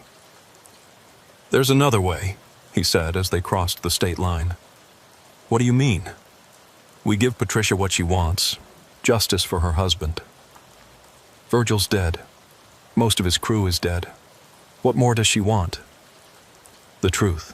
Public acknowledgement. Someone to take responsibility." Agnes looked at him like he was insane. You want to confess to being part of a murder you had nothing to do with? No, but I was part of the cover-up in a way. By not asking questions, by just moving on. We all were. That's not a crime. Maybe not legally, but morally? Earl stared out at the dark highway. How many times did we drive past emergencies that might have been traps? How many people did we not help because we were afraid? That's survival, not guilt. Maybe. Or maybe it's time someone took responsibility for all of it. The murders, the thefts, the fear that's gripped these highways for years. Agnes was quiet for a long time. Then she pulled out her phone, dialed a number. "Who are you calling?" Earl asked. "A friend. Someone who might be able to broker a meeting with Patricia." The meeting was set for 3 days later at a truck stop near the Texas-Oklahoma border. The same truck stop where Earl had first met Agnes the criminal 3 years ago. There was a poetry to it, Earl thought, ending where it all began. Patricia Chen wasn't what Earl expected. She was small, quiet, wearing a simple black dress. She looked like a grieving widow, not a criminal mastermind. She came alone, or at least appeared to. They sat in a booth in the back of the diner, 3 people bound together by a load that had destroyed all their lives in different ways. "You know why I did it?" Patricia said without preamble. "They took Robert from me, left him to die in a ditch. Virgil paid for that," Agnes said coldly. "Virgil was only part of it. The whole system is rotten. Truckers afraid to help each other. Criminals preying on the innocent. Authorities who don't care until it affects the bottom line." Earl understood her anger, even if he couldn't condone her methods. "So what now? You kill us too? Add to the body count?" Patricia studied him. "You're Earl Dawson, the one who wouldn't cooperate. I'm a trucker who got caught in the middle of something I didn't understand. You understood enough to do the right thing. That's why you're still alive. And Agnes?" Agnes was Virgil's woman. She deserves whatever happens to her. Agnes tensed, but Earl put a hand on her arm. She was also the one who tried to stop it, who convinced Virgil to return the miners instead of selling them. Patricia's eyes narrowed. "Is that true?" Agnes nodded. "I didn't know about your husband when I joined Virgil's crew. When I found out, I tried to make things right. The FBI raid, the recovery of the miners. I helped arrange that." "You're lying." "I can prove it." Agnes pulled out a phone, showed Patricia a series of text messages, emails, evidence of her cooperation with law enforcement, her attempts to minimize the violence. Patricia read through them, her expression unreadable. Finally, she looked up. "It doesn't bring Robert back." "No," Earl said. "Nothing will. But killing more people won't either. It just creates more widows, more orphans, more anger." "So, what do you propose?" Earl had been thinking about this for 3 days. "We tell the truth. All of it. Go public with the whole story. The murders, the thefts, the corruption. Make sure everyone knows what happened and why. That would implicate all of us. Yes, but it would also end it. No more secrets, no more running, no more killing." Patricia was quiet for a long moment. "And then what? We all go to prison?" "Maybe. Or maybe we find a way to make amends. Use Virgil's money. I know you have it, Agnes, to help the families of the victims. Set up a fund for truckers who've been attacked on the highways. Do something positive with all this pain." It was idealistic, Earl knew. Maybe impossibly so. But he was tired of the cynicism, the violence, the fear. Someone had to try to break the cycle. Patricia stood up. "I'll think about it." She walked away, leaving Earl and Agnes alone in the diner. They sat in silence, drinking coffee that had gone cold. "You know she'll probably just kill us anyway," Agnes said. "Maybe, but at least we tried." 3 days later, Earl got a package at the motel where he was hiding. Inside was a hard drive and a note. The truth. Do with it what you will. P. The hard drive contained everything. Videos, documents, confessions. The full story of the cryptocurrency heist, the murders, the cover-ups. Patricia had recorded everything, documented every crime. It was enough to blow the whole thing wide open. Earl sat staring at the drive for hours. He could take it to the media, expose everyone. Or he could destroy it, let the dead stay buried. Or he could use it as leverage, protect himself and the few survivors. In the end, he chose a fourth option. He contacted a journalist he knew, someone who specialized in long-form investigative pieces about the trucking industry. He gave her the story, but not the evidence. Let her investigate, find her own proof, tell the story properly. The truth would come out, but slowly, carefully, without destroying the innocent along with the guilty.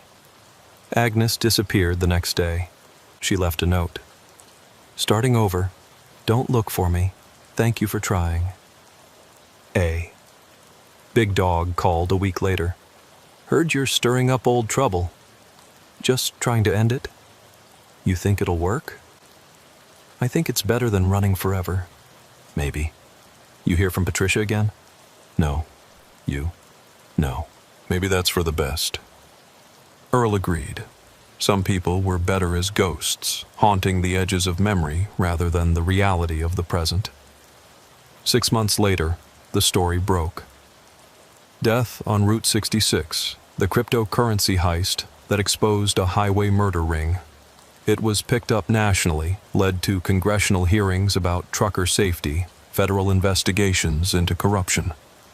Earl testified, telling his part of the story. He faced no charges. He'd been a victim, not a perpetrator.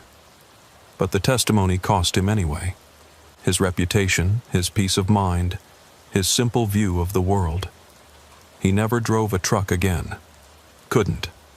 Every time he saw a big rig, he remembered that night on Route 66, the fear in Virgil's eyes when he talked about the miners, Agnes's desperation, Patricia's grief. But sometimes, late at night, he'd get calls from truckers, young drivers who'd heard his story, who wanted advice about staying safe on the highways. And Earl would tell them the truth. Trust your instincts. Don't stop for strangers. Always have an exit plan. And above all, remember that the load you're carrying is never worth your life. The road would always be dangerous. There would always be predators and prey, criminals and victims. But maybe, just maybe, telling the truth about what happened on Route 66 would make some small difference. Maybe the next Earl Dawson wouldn't have to face what he faced. Maybe the next Patricia Chen wouldn't lose her husband to highway killers. Maybe the cycle of violence could finally be broken. Or maybe not. The highway stretched on, endless and unforgiving, keeping its secrets and claiming its victims. All anyone could do was drive carefully, watch their mirrors, and hope they made it home safely. Earl never found out what happened to the cryptocurrency miners, whether they were returned to their rightful owners, sold at government auction, or disappeared into some federal black site. In the end, it didn't matter. They were just machines, just metal and silicon. The real value had always been in the human lives they'd cost, the fear they'd created, the trust they'd destroyed. $25 million worth of computer equipment, 5 deaths, countless lives disrupted. Was it worth it? Earl knew the answer. It never was. It never would be.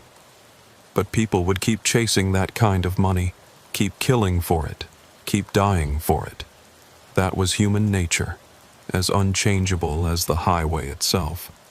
All Earl could do was tell his story and hope someone, somewhere, would listen. Frank Morrison had been stopping at the Desert Rose truck stop for 15 years. It sat at the intersection of Route 66 and State Highway 54 in New Mexico, one of those sprawling complexes with fuel pumps, a diner, showers, and a repair shop. the kind of place where a trucker could get everything he needed without having to venture into town. Frank liked the Desert Rose.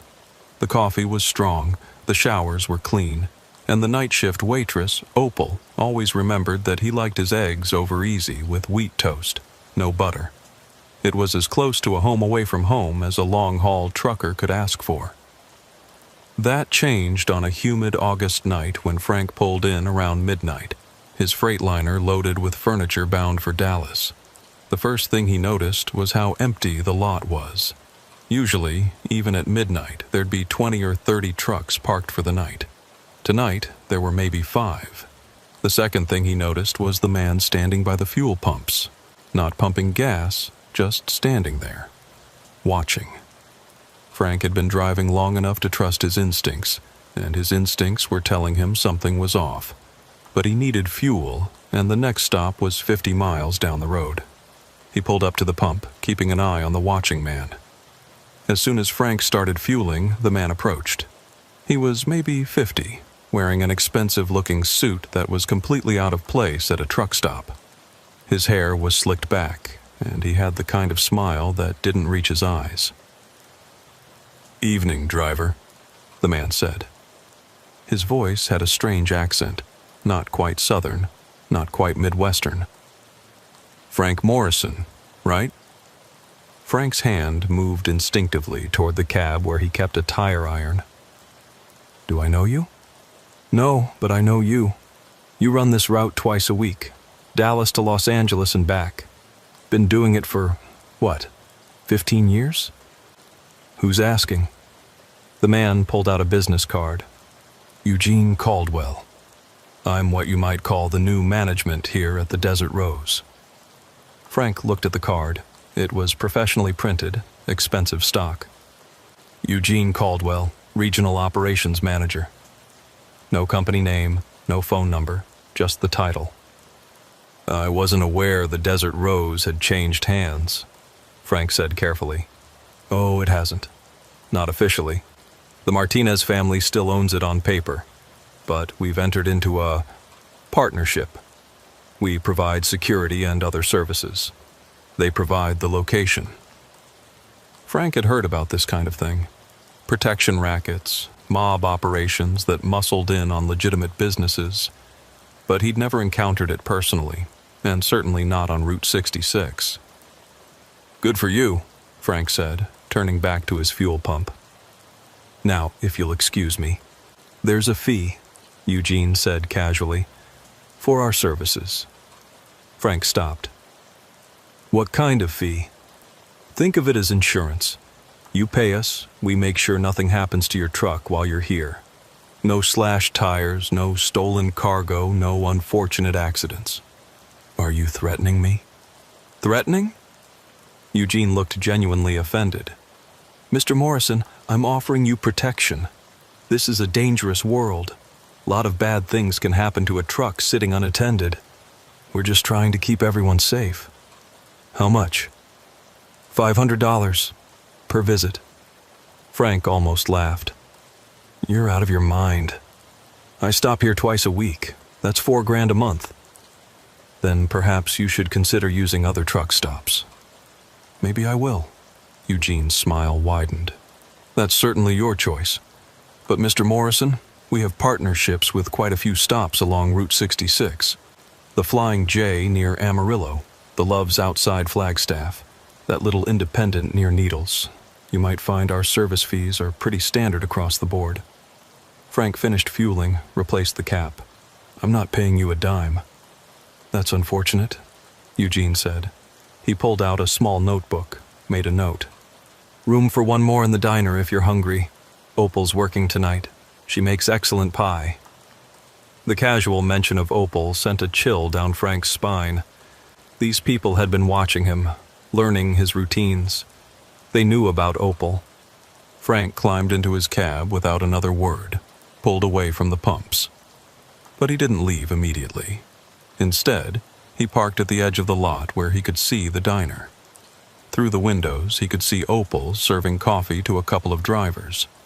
She looked normal, maybe a little tired, but unharmed. His phone rang. Unknown number. Mr. Morrison, Eugene's voice said. You're still in our lot. The meter's running. Frank looked around, spotted a camera on a light pole pointed directly at him. They were watching everything. I'm leaving, Frank said. Before you do, you should know that Opal's grandson just started college. Arizona State, engineering major, smart kid. It'd be a shame if something happened that interrupted his education. You son of a bitch! Have a safe drive, Mr. Morrison. We'll see you on your return trip. The line went dead. Frank sat there for a moment, rage and fear warring in his chest. Then he started his engine and pulled out of the Desert Rose, heading east toward Texas. But he couldn't stop thinking about Opal, about her grandson, about Eugene's thinly veiled threats. At the next rest area, Frank called his dispatcher. Hey, Hank, quick question. You heard anything about trouble at the Desert Rose? Hank, who'd been dispatching for 30 years and knew every piece of gossip on every highway in America, was quiet for a moment. Now that you mention it, couple drivers have said they're avoiding it. Didn't say why. Why? What happened? Frank explained his encounter with Eugene.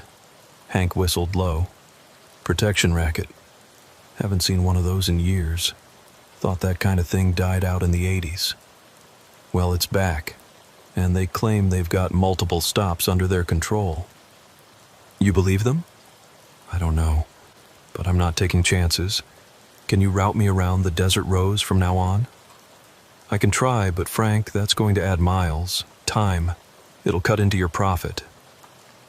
Better than paying $4,000 a month in protection money. Frank delivered his load in Dallas without incident, picked up a return shipment of electronics. But as he headed back west, he found himself taking a different route, avoiding the Desert Rose entirely. It added 2 hours to his trip, cost him more in fuel, but it was worth it to avoid Eugene and his thugs. Or so he thought. 3 days later, Frank was at home in Albuquerque, enjoying his 2 days off, when there was a knock at his door. He opened it to find a young man in a delivery uniform holding a package. Frank Morrison? That's me. Sign here, please. Frank signed, took the package inside. It was a cardboard box, no return address. Inside was a model truck, a perfect replica of his Freightliner, right down to the license plate. But the model had been destroyed, smashed, burned, twisted into scrap. There was a note. Avoiding us doesn't change your obligations. $500 per week, whether you stop or not. First payment due Friday. Instructions to follow. Frank's hands shook as he read the note. They'd found his home. They knew where he lived. And now they were extorting him whether he used their truck stop or not. He called the police. A detective came out, took the evidence, said they'd look into it. But his expression said what his words didn't. Without concrete proof of who sent it, without witnesses, there wasn't much they could do. These people are usually pretty smart, the detective said. They know how to stay just on the right side of the law. Implied threats instead of explicit ones. Cash payments that can't be traced. You might want to consider just paying them. You're telling me to give in to extortion? I'm telling you to be realistic. $500 a week is what, $26,000 a year? That's less than a new truck costs. Less than a hospital stay if they decide to get physical. After the detective left, Frank sat in his living room staring at the destroyed model truck. He'd been driving for 28 years. He'd dealt with bad weather, worse traffic, and every kind of hazard the road could throw at him. But he'd never dealt with anything like this. His phone buzzed. A text from an unknown number. It was a photo of Opal's grandson walking across the ASU campus. The message said, "Nice-looking kid. Shame if he had an accident." That was the line. Threatening Frank was one thing. Threatening Opal's family was another. Frank called Opal directly. She answered on the third ring, sounding tired. "Frank, is everything okay? You don't usually call." "Opal, I need to ask you something, and I need you to be honest. Has anyone been bothering you at work? New management? Asking for money?"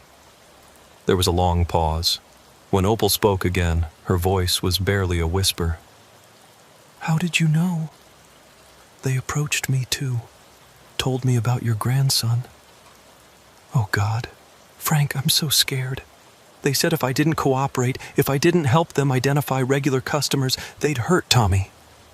"Have you called the police?" "With what proof? They're too smart. Everything's just conversation, just implications, and they have people everywhere. One of the cops who comes in for coffee, I saw him talking to Eugene last week, laughing like old friends." Frank felt his anger building. Corrupt cops, threatened waitresses, extorted truckers. This wasn't just a protection racket. It was a cancer spreading along Route 66. "Opal, I'm going to figure this out. I promise. Don't do anything stupid, Frank. These aren't people you can fight." But Frank had already made up his mind. He'd been pushed around enough. It was time to push back. He spent the next day doing research. Eugene Caldwell was a ghost online. No social media, no business records, nothing. But the Desert Rose had records. Tax filings showed it was still owned by the Martinez family, had been for 40 years. But recent county documents showed liens against the property, debt that had piled up during COVID. Frank drove out to the Martinez house, a modest ranch on the outskirts of town. Mr. Martinez answered the door, an elderly man who looked like he'd aged a decade in the past year. "Mr. Martinez, I'm Frank Morrison. I'm a trucker who stops at your place regularly." "We're not taking complaints," the old man said quickly. "Talk to Eugene." "I'm not here to complain. I'm here to help." Martinez studied him for a moment, then stepped aside. "Come in." Over coffee, Martinez told his story. The truck stop had been struggling. Fewer drivers, higher costs, mounting debt. Then Eugene had appeared, offering a solution. He'd clear the debt, improve cash flow, handle security. All Martinez had to do was look the other way. "I didn't have a choice," Martinez said. "It was that, or lose everything my father built." "How many of them are there?" "Eugene has maybe a dozen guys. They rotate through different stops, but the Desert Rose seems to be their base." "And the police?" Martinez laughed bitterly. "Eugene has photos of the sheriff's son buying drugs. The state police captain owes money to Eugene's sports book. They own half the law enforcement in 3 counties. There has to be someone clean. FBI, maybe? You think Eugene doesn't have connections there too? Mr. Morrison, these people aren't amateurs. They're organized crime. Real organized crime." Frank left the Martinez house with more questions than answers. But one thing was clear. Eugene and his crew weren't going to be stopped by conventional means. The law was compromised, the victims were terrified, and the criminals were smart enough to stay technically legal. That's when Frank remembered something his father had told him years ago. His dad had been a trucker too, back in the 70s when the highways were even rougher. "Sometimes," his father had said, "the only way to beat a bully is to be a bigger bully." Frank made some calls, not to law enforcement, but to other truckers. The ones who'd been around, who'd seen things. The ones who knew how to handle problems that the law couldn't or wouldn't touch. One name kept coming up. Marcus "Tank" Jefferson. 6'5", 300 pounds of muscle, and a reputation for solving problems that needed solving. He'd been a trucker, then private security, then something else. Something people didn't talk about openly. Frank found Tank at a bar in Oklahoma City, a dive that catered to bikers and truckers and people who didn't ask questions. "Frank Morrison," Tank said when Frank approached his booth. "Heard you were having trouble with some new friends." "News travels fast." "Bad news travels faster. Eugene Caldwell and his crew have been working their way along 66 for about 6 months. Started in California, moving east. You're not the first driver they've squeezed. Can you help?" Tank took a long pull from his beer. "Depends. You looking for legal help or real help?" "What's the difference?" Legal help means private investigators, lawyers, maybe eventually getting Eugene arrested. Takes months, costs a fortune, might not work. Real help means Eugene and his boys find somewhere else to be, permanently. I'm not looking to have anyone killed. Neither am I. Dead bodies bring federal heat, but there are other ways to convince people to relocate. What would it cost? Normally, 50 grand, but Eugene made a mistake. He threatened Opal's grandson. Opal's good people. Her husband drove with me back in the day. For her, I'll do it for expenses. Call it 10 grand. Frank had 12,000 in savings. It was supposed to be for emergencies.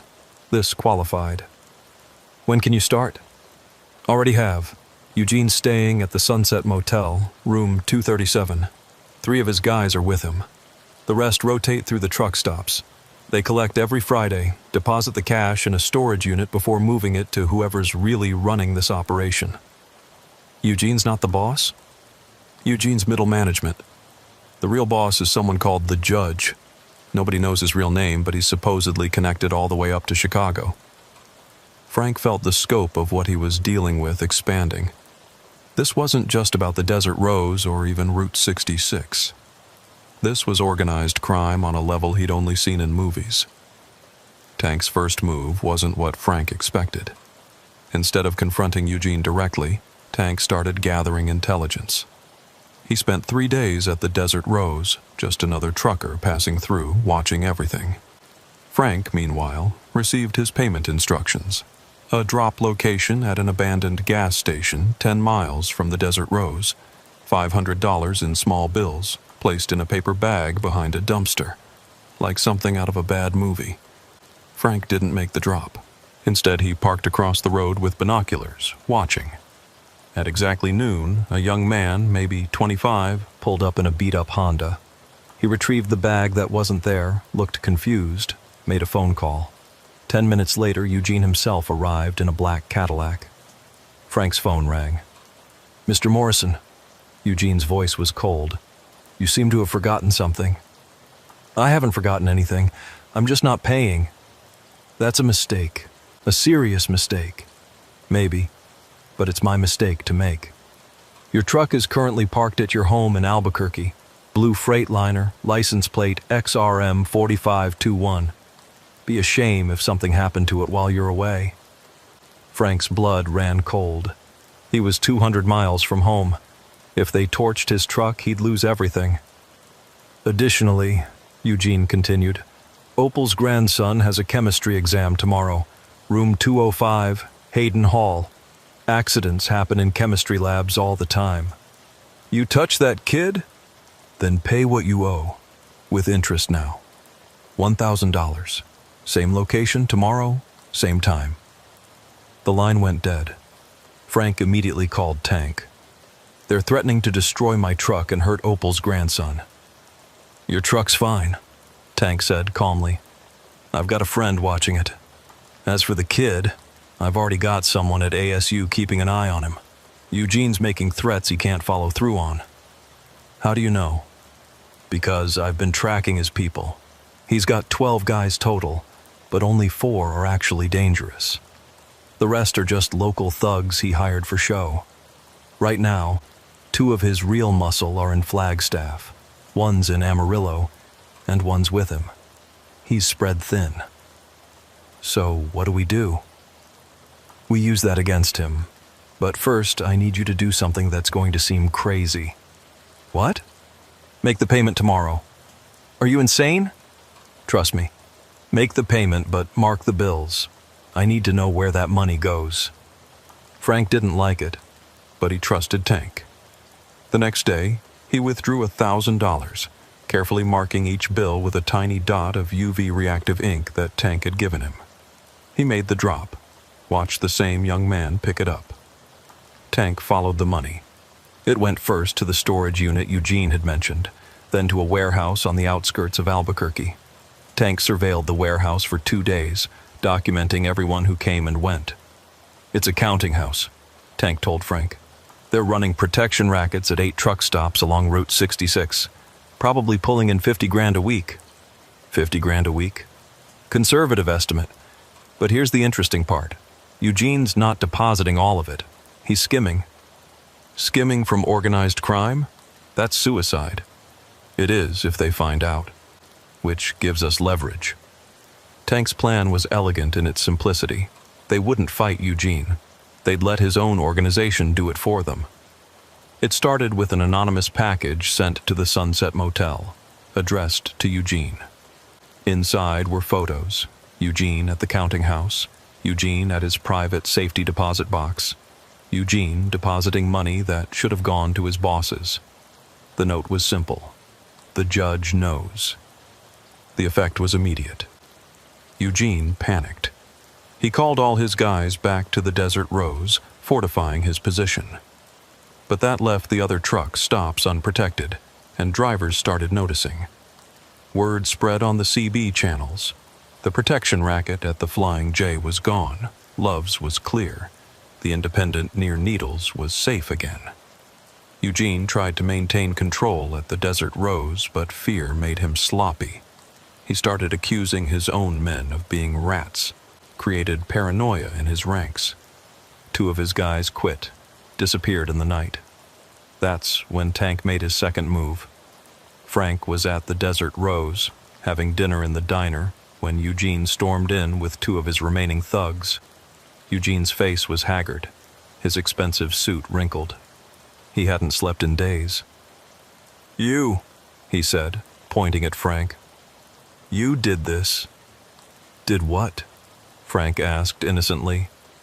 "I've just been eating Opal's excellent meatloaf." "Don't play games. I know you're behind this." "Behind what?"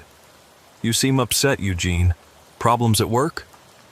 Eugene pulled out a gun, pointed it at Frank. The diner went silent. Opal gasped from behind the counter. "Eugene," one of his thugs said nervously. "Not here. Too many witnesses." "Shut up." Eugene's hand was shaking. "Morrison, you're going to tell me who you're working with." "I'm an independent owner-operator," Frank said calmly. "I work alone." That's when the door opened and Tank walked in. He moved with the casual confidence of someone who'd been in 100 situations like this. 6'5", 300 pounds, wearing a leather jacket that had seen better days. He looked at Eugene's gun like it was a toy. "Evening, folks," Tank said pleasantly. "Don't mind me, just here for the pie. Opal, you got any of that apple left?" "Tank Jefferson," Eugene said, his voice cracking slightly. "I should have known." "Eugene Caldwell," Tank replied, taking a seat at the counter, his back to Eugene. "Heard you've been having some trouble. Something about missing money? You sent those photos." "What photos?" Tank turned around, his expression innocent. "I've been in Oklahoma all week. Check the truck stop cameras if you don't believe me. Time stamped and everything." Eugene's gun wavered. "Then who? Could be anyone. A lot of people unhappy with you lately. Your own guys, maybe. Or perhaps someone higher up the food chain found out about your little side business. You know, that safety deposit box at First National? The one you visit every Friday after collections?"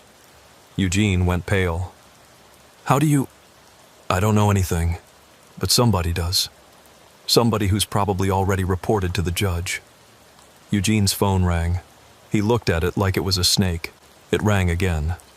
On the 3rd ring, with shaking hands, he answered. "Yes. Yes, sir. I understand. No, sir, there's no missing money. I can explain." His face grew paler with each word. When he hung up, he looked like he'd aged 10 years. "I have to go," he said to his thugs. "Chicago, tonight." "Boss, what about—" "Forget Morrison. Forget all of this. We're done here." They left quickly, Eugene almost running to his Cadillac. Tank turned back to his pie, taking a satisfied bite. "Think he'll be back?" Frank asked. "Eugene? No. The judge doesn't like employees who skim. Eugene's probably heading for Mexico if he's smart. A shallow grave if he's not. And his crew? Rats, fleeing a sinking ship. They'll scatter, find other work, other towns. The Desert Rose is free. Frank looked at Opal, who was crying with relief. Just like that? Just like that? Sometimes you don't need violence. Sometimes you just need to know which dominoes to push. But it wasn't quite over. 3 days later, Frank was back on the road, hauling a load of construction equipment to Los Angeles.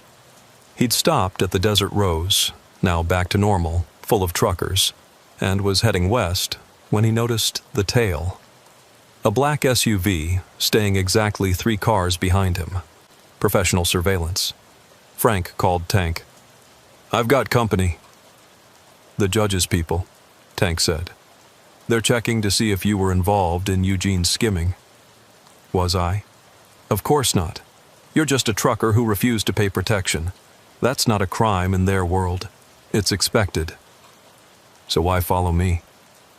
"Due diligence. They'll watch you for a few days, confirm you're nobody special, then move on." But the SUV didn't move on. It followed Frank all the way to Los Angeles, then back toward Albuquerque. At a rest stop near Barstow, Frank had had enough. He parked, walked back to the SUV, knocked on the window. It rolled down to reveal a woman, maybe 40, professional-looking in a business suit. "Can I help you?" she asked, as if she hadn't been following him for 500 miles. "You've been tailing me since New Mexico. Either arrest me or leave me alone." She smiled. "Mr. Morrison, I'm not police. I represent certain interests that were affected by recent events at the Desert Rose." "The judge?" "Among others. We're trying to determine if you were simply a victim of Eugene's unauthorized operation, or if you were something more." "I'm a trucker, that's all." "A trucker who somehow caused Eugene Caldwell to abandon a profitable operation and flee the country." "I didn't cause anything. Eugene got greedy, got caught. That's on him." The woman studied him. "Tank Jefferson. He helped you." It wasn't a question, but Frank answered anyway. "Tank's an old friend. He gave me advice about dealing with bullies." "Advice?" "Legal advice. Nothing more." "Mr. Morrison, let me be clear. My employers have no issue with you. Eugene was a problem, and now he's not. But if you were to cause other problems, if you were to interfere with other operations, I just want to drive my truck in peace. Then we understand each other." She handed him a business card. It was blank except for a phone number. "If anyone else tries to extort you, call this number. We don't approve of freelancers." "You're offering me protection?" "We're offering you professional courtesy. Eugene gave our organization a bad name. We're cleaning house." The window rolled up, and the SUV pulled away. Frank stood there, holding the card, wondering if he'd just made a deal with the devil. When he got home, Tank was waiting in his driveway. "Got a visit from the judge's people?" Tank asked. "Yeah. They gave me a card, said to call if I have trouble." "You going to?" "Hell no. I want nothing to do with any of them." Tank nodded approvingly. "Smart man, but keep the card anyway. Sometimes the threat of making that call is enough to keep the small-time crooks away." "Is it over? Really over?" "For now. The Desert Rose is safe. Opal's grandson is fine. Your route is clear. But Frank, this is Route 66. There's always going to be someone trying to take advantage. The trick is being ready for them." Frank thought about that as Tank drove away. He'd won this round, but at what cost? He'd made enemies, made deals, crossed lines he'd never thought he'd cross. The simple trucker who just wanted to haul freight in peace was gone, replaced by someone harder, more cynical. A week later, Frank stopped at the Desert Rose again. The parking lot was full, truckers coming and going like the old days. Inside the diner, Opal greeted him with a genuine smile for the first time in months. "The usual, Frank?" "You know it." As she poured his coffee, she leaned in close. "Thank you. For everything." "I didn't do anything." "No, you did everything. You stood up when everyone else was too scared. You fought back. I had help. But you made the choice to fight. That's what matters." Frank thought about Eugene, probably hiding somewhere in Mexico if he was lucky. He thought about the judge's organization, still out there, still running their rackets, just not here. He thought about Tank, who'd appeared exactly when needed and disappeared just as quickly. "Opal, can I ask you something?" "Anything." "Your husband, the one who drove with Tank back in the day. What happened to him?" Opal's expression grew sad. "He stood up to some bad people, refused to haul drugs in his truck. They killed him for it. I'm sorry. It was 20 years ago, but Tank never forgot. When he heard I was in trouble, he came to help, just like he helped you. Tank's got a lot of ghosts. Don't we all?" Frank finished his meal, left his usual tip plus extra. As he walked back to his truck, he saw a new driver, young kid probably fresh out of driving school, looking nervous as he fueled up. "First time at the Desert Rose?" Frank asked. "Yes, sir. Is it safe?" Frank looked around at the busy lot, the normal activity, the absence of men in expensive suits demanding payment. "Yeah, kid, it's safe, for now." "For now?" "Nothing's permanent out here, but today, tonight, this week, you're good. Get some food, get some rest. The road will still be there in the morning." The kid nodded, looking relieved. Frank climbed into his cab, started his engine. He had a load to deliver, miles to cover. The road stretched out before him, dark and full of possibility. 2 months passed. The Desert Rose returned to normal, truckers stopping without fear, Opal serving coffee without looking over her shoulder. Frank ran his routes, Dallas to Los Angeles and back, trying to forget about Eugene and the judge and all of it. Then the murders started. The first victim was a trucker named Dale Hutchins, found dead in his cab at a rest stop 30 miles from the Desert Rose. Single gunshot to the head, execution style. His load, electronics worth $500,000, was untouched. The second was Maria Gonzalez, the young woman who'd helped Frank swap trailers months earlier. Found at the bottom of a ravine, her truck burned. The investigators called it an accident. The trucking community knew better. The third was Tommy Chen, killed at a weigh station near Flagstaff. Again, execution style. Again, his valuable load untouched.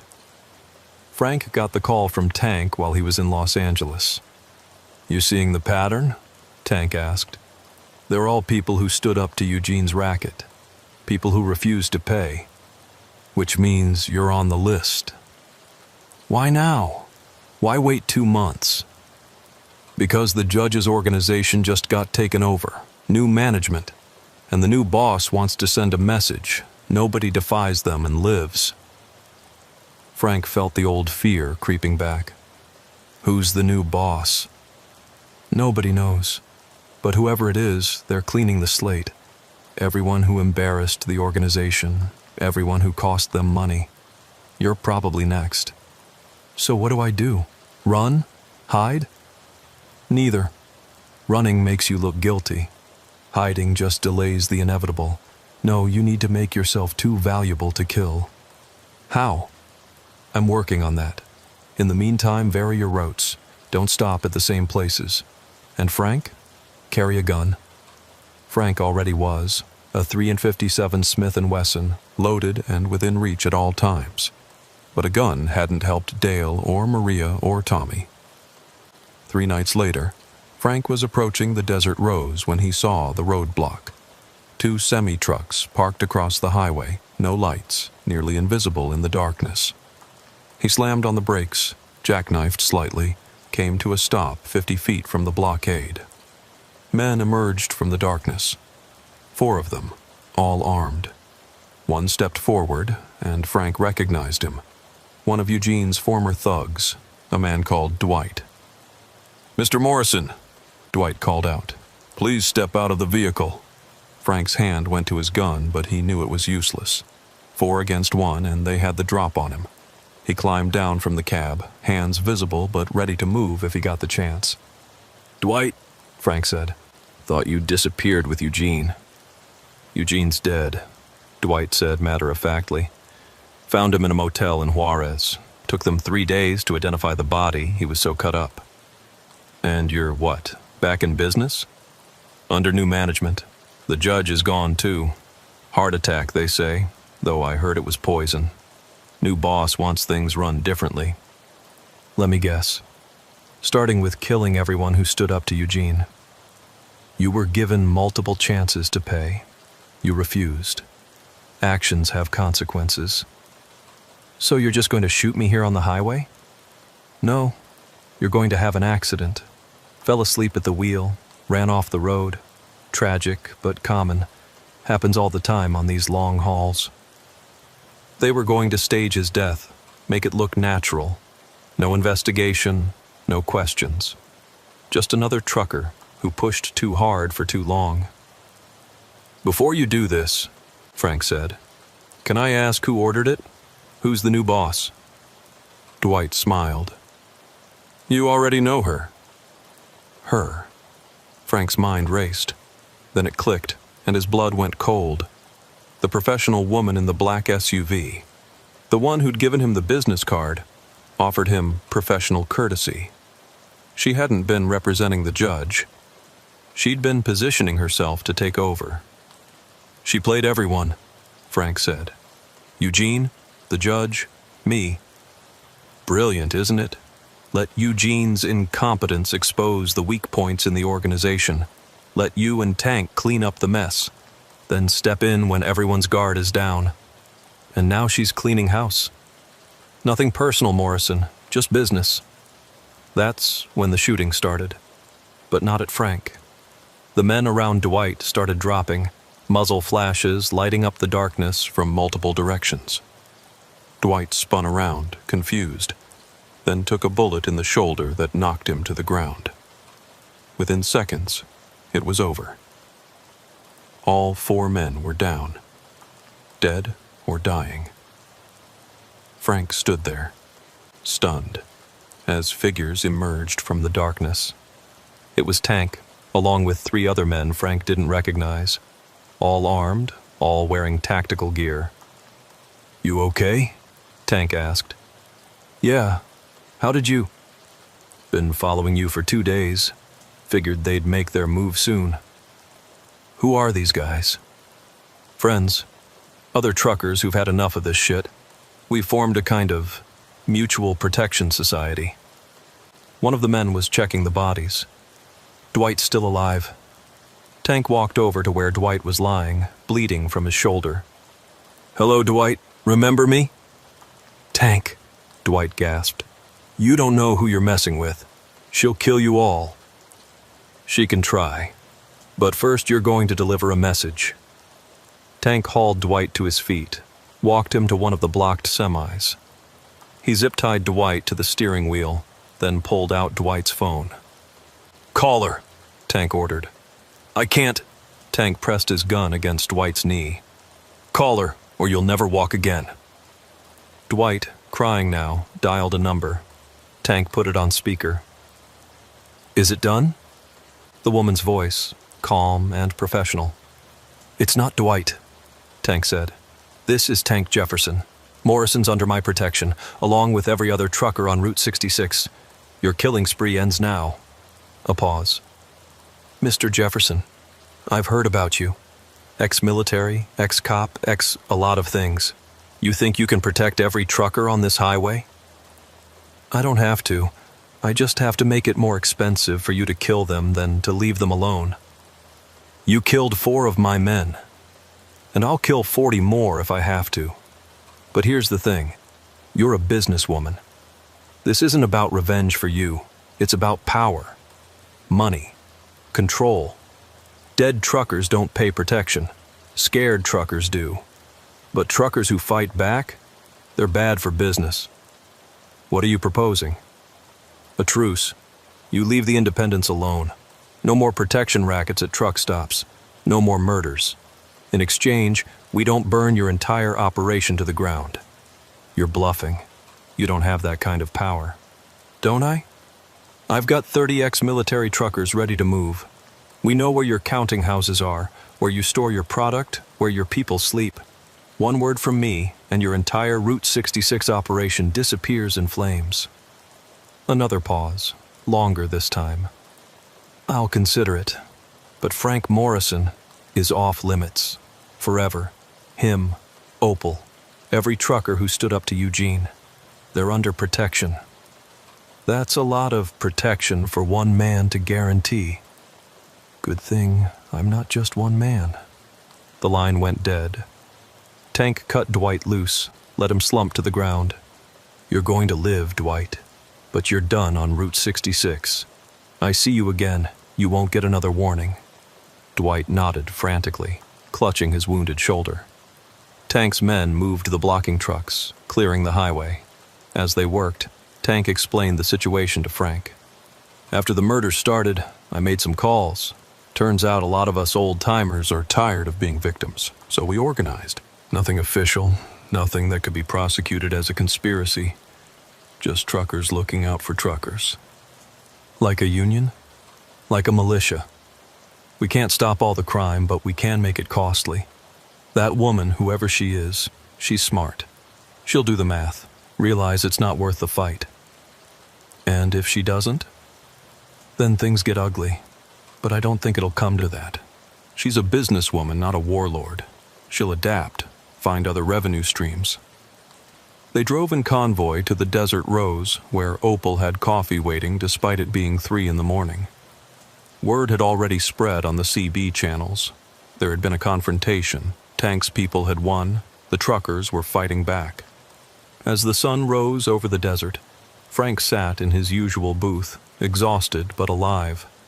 Tank sat across from him, looking tired but satisfied. "Is it really over?" Frank asked. "This round is, but there'll be other rounds, other threats. The road's always been dangerous, always will be. So what do? We stay ready. We look out for each other. We don't let them isolate us, pick us off one by one." Frank thought about Dale, Maria, Tommy, good people who'd died just for refusing to be victims. Those 3 who were killed, their families. We're taking care of it. Collection going around, money for funerals, support for the kids. Truckers take care of their own. Opal brought over fresh coffee, her hand briefly touching Frank's shoulder, a gesture of gratitude, of solidarity. "Tank," she said, "there's something you should know. The woman who took over from the judge, I've seen her before." Both men looked at her. "It was about a year ago," Opal continued.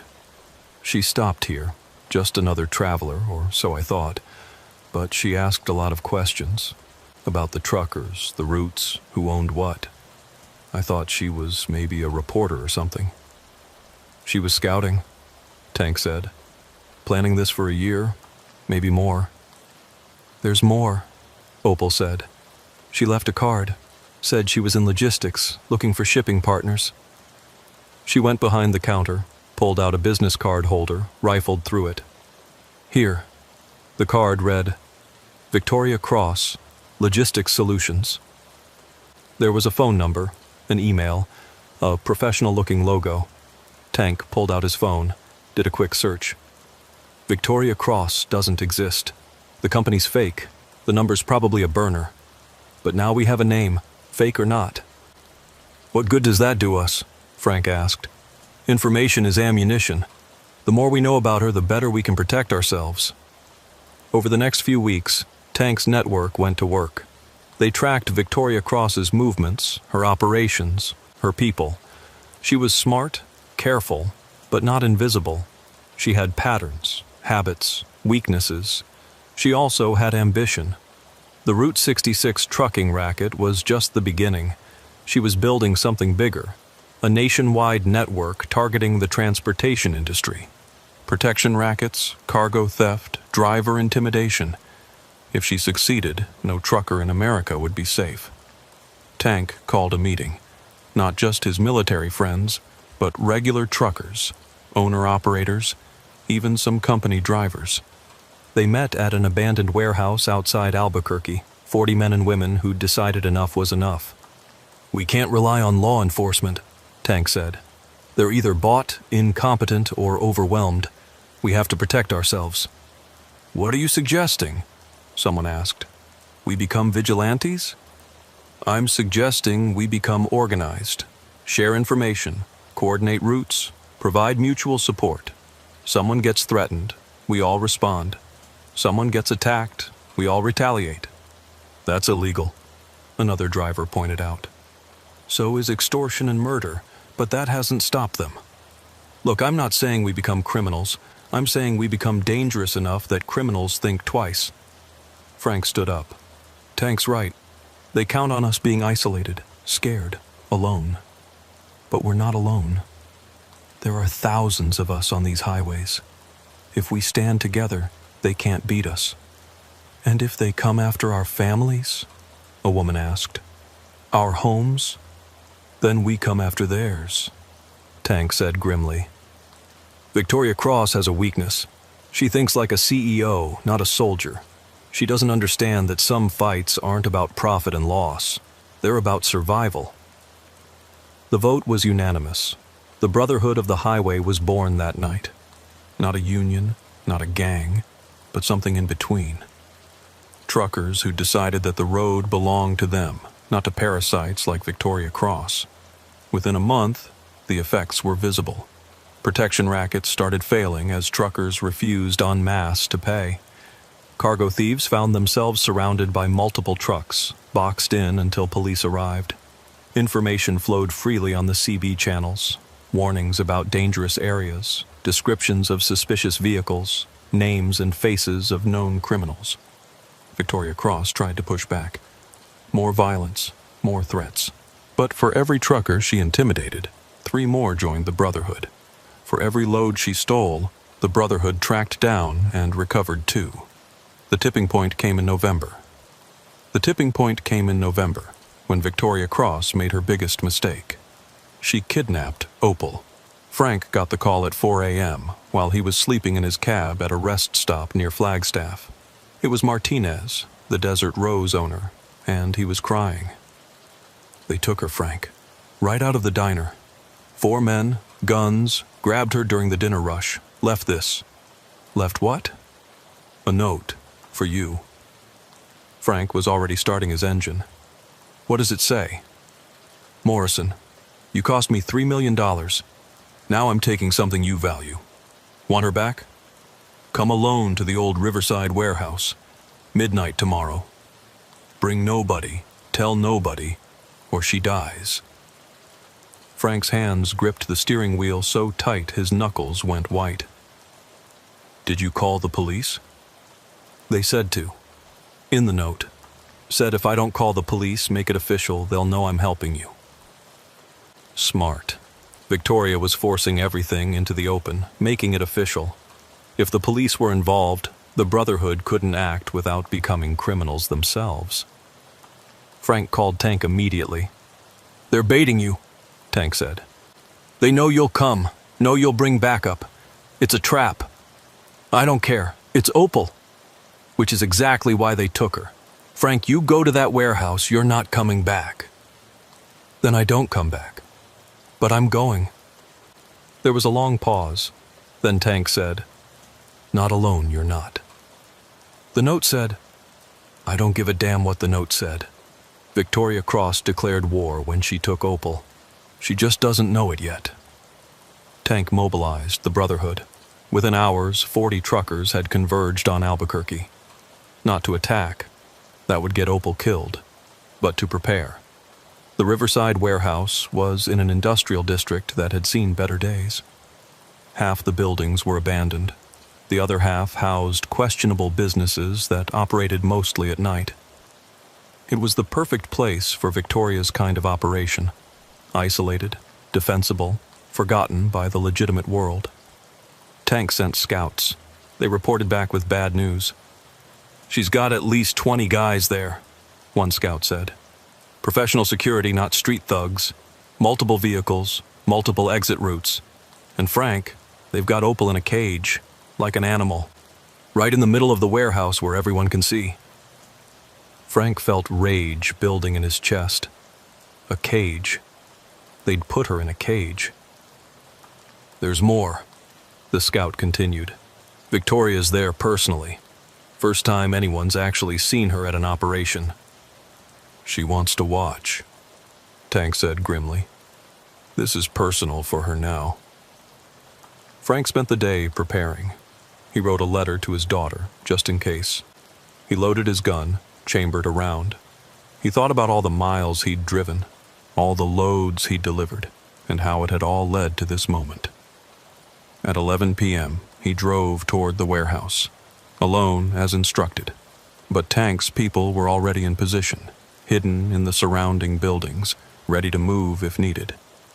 Frank parked outside the warehouse, walked through the open loading dock door. The inside was lit by industrial lights, casting harsh shadows. And there, in the center of the space, was a large dog cage with Opal inside.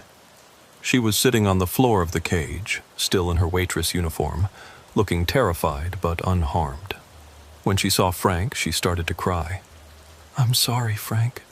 I'm so sorry." "It's not your fault," Frank said, moving toward her. "That's far enough." Victoria Cross stepped out of the shadows. She was exactly as Frank remembered. Professional, composed, looking like she should be running a Fortune 500 company, not a criminal empire. "Mr. Morrison, so good of you to come. Let her go. Your problem is with me, not her. My problem is with what you represent. Resistance, defiance, the belief that truckers can stand against us." Victoria walked closer, her heels clicking on the concrete floor. "Do you know how much your little Brotherhood has cost me?" "Don't know, don't care. $3 million in 3 months, protection payments refused, operations disrupted, personnel arrested. You've become bad for business." "Good." Victoria smiled. "You think you're a hero, don't you? The noble trucker standing up to the big bad criminals. But you're just another small man who doesn't understand how the world really works." "I understand enough. You're a parasite. You produce nothing, contribute nothing. You just take from people who actually work for a living. I provide order, structure. Without operations like mine, this industry would be chaos. It was fine before you came along." "Was it? How many truckers got robbed before I organized things? How many loads stolen? I brought professionalism to crime. You brought murder. I brought consequences.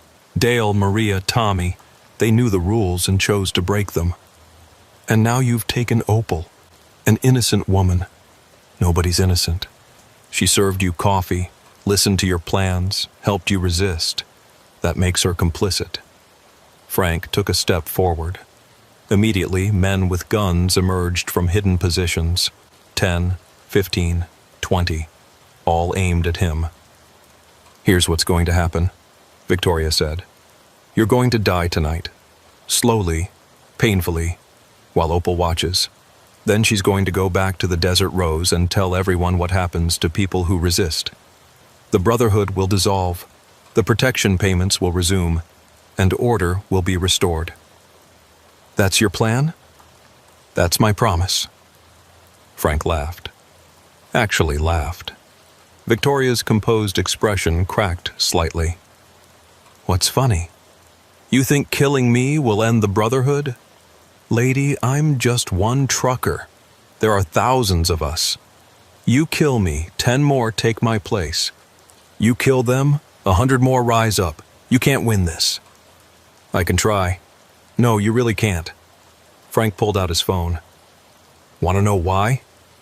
Before Victoria could respond, Frank hit send on a message he'd already composed. Within seconds, the air outside filled with the sound of air horns, dozens of them from every direction. Victoria's men looked around nervously. The air horns kept blaring, getting closer. "What did you do?" Victoria demanded. "I told the Brotherhood where I was, and they came. All of them." Through the windows, headlights appeared. Truck after truck, surrounding the warehouse.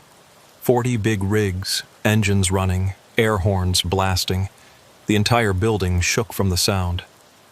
"They're not attacking," Frank said over the noise. "They're witnessing. Everything that happens here tonight, 40 truckers are watching, recording, broadcasting live on social media." Victoria's composure finally cracked. "They're interfering with a crime scene. I'll have them all arrested." "For what? Parking? Honking horns? They're not breaking any laws." Tank's voice boomed over a PA system. "Victoria Cross, we know you're in there. We know you have Opal Hutchinson.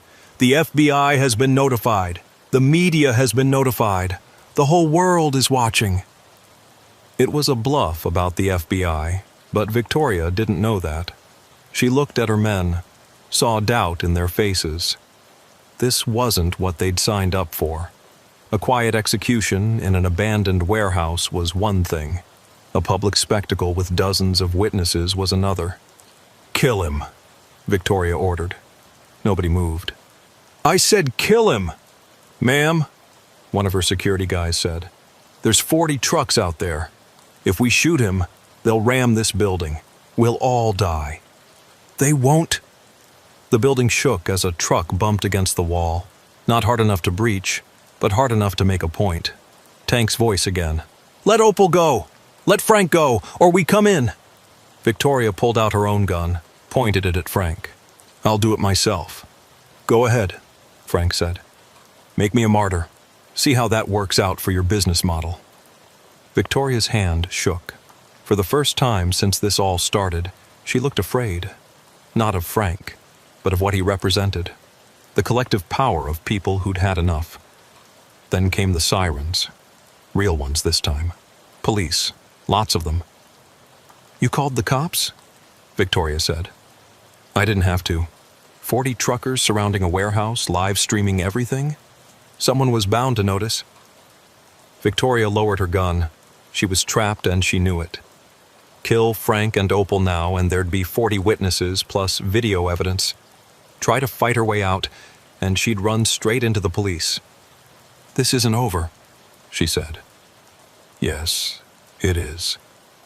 Frank walked to the cage, ignoring the guns still pointed at him. He knelt beside it, looked at Opal. "You okay?" She nodded, tears streaming down her face. "Where's the key?" Frank asked Victoria. She threw it at his feet. Frank unlocked the cage, helped Opal out. She collapsed against him, sobbing. The police burst in moments later. They arrested everyone, including Frank. But with 40 witnesses all telling the same story, with video evidence of Opal in a cage, with Victoria caught red-handed, the charges against Frank were quickly dropped. Victoria Cross, whose real name turned out to be Patricia Kellerman, a former corporate executive who'd turned to crime after being fired for embezzlement, was charged with kidnapping, extortion, conspiracy, and multiple counts of murder. Her organization crumbled within days. Some of her people fled, others turned state's evidence, most simply disappeared into the wind. The Desert Rose returned to normal once again. But this time, it was different. The truckers who'd responded to Frank's call had formed bonds that wouldn't break. The Brotherhood of the Highway became something more than just mutual protection. It became a community. They set up a fund for truckers in trouble. They established a network of safe stops where drivers could rest without fear. They created an information system that warned of dangers, recommended routes, identified threats before they became serious. Frank kept driving. He was something of a legend now, the trucker who'd stood up to organized crime and won. But he didn't feel like a hero. He felt tired. The confrontation with Victoria had taken something out of him, shown him how dark the world could be. One night, 6 months later, he was having dinner at the Desert Rose when Opal sat down across from him. "You saved my life," she said. "Tank saved both our lives." "Tank brought the cavalry. You walked into that warehouse knowing you might not walk out." "It was the right thing to do." Opal reached across the table, took his hand. "I never thanked you properly." "You don't need to." "Frank, I'm retiring. Selling my house. moving to Florida where my sister lives, somewhere quiet, safe, somewhere I don't have to look over my shoulder. Frank understood. The Desert Rose would never be the same for her. Too many bad memories. "I want you to come with me," she said. Frank looked at her, surprised. "Opal?" "We're not young anymore, Frank. We've both seen too much, been through too much. Maybe it's time to stop fighting and start living." Frank thought about it. Really thought about it. The road had been his life for 3 decades. But what had it given him besides money and miles? A failed marriage, a daughter he barely saw, and more enemies than friends. "I've got a run to finish," he said. "Furniture to Dallas. But after that, maybe Florida sounds nice." Opal smiled, squeezed his hand. Frank made his last run 2 weeks later. Dallas to Los Angeles back to Albuquerque.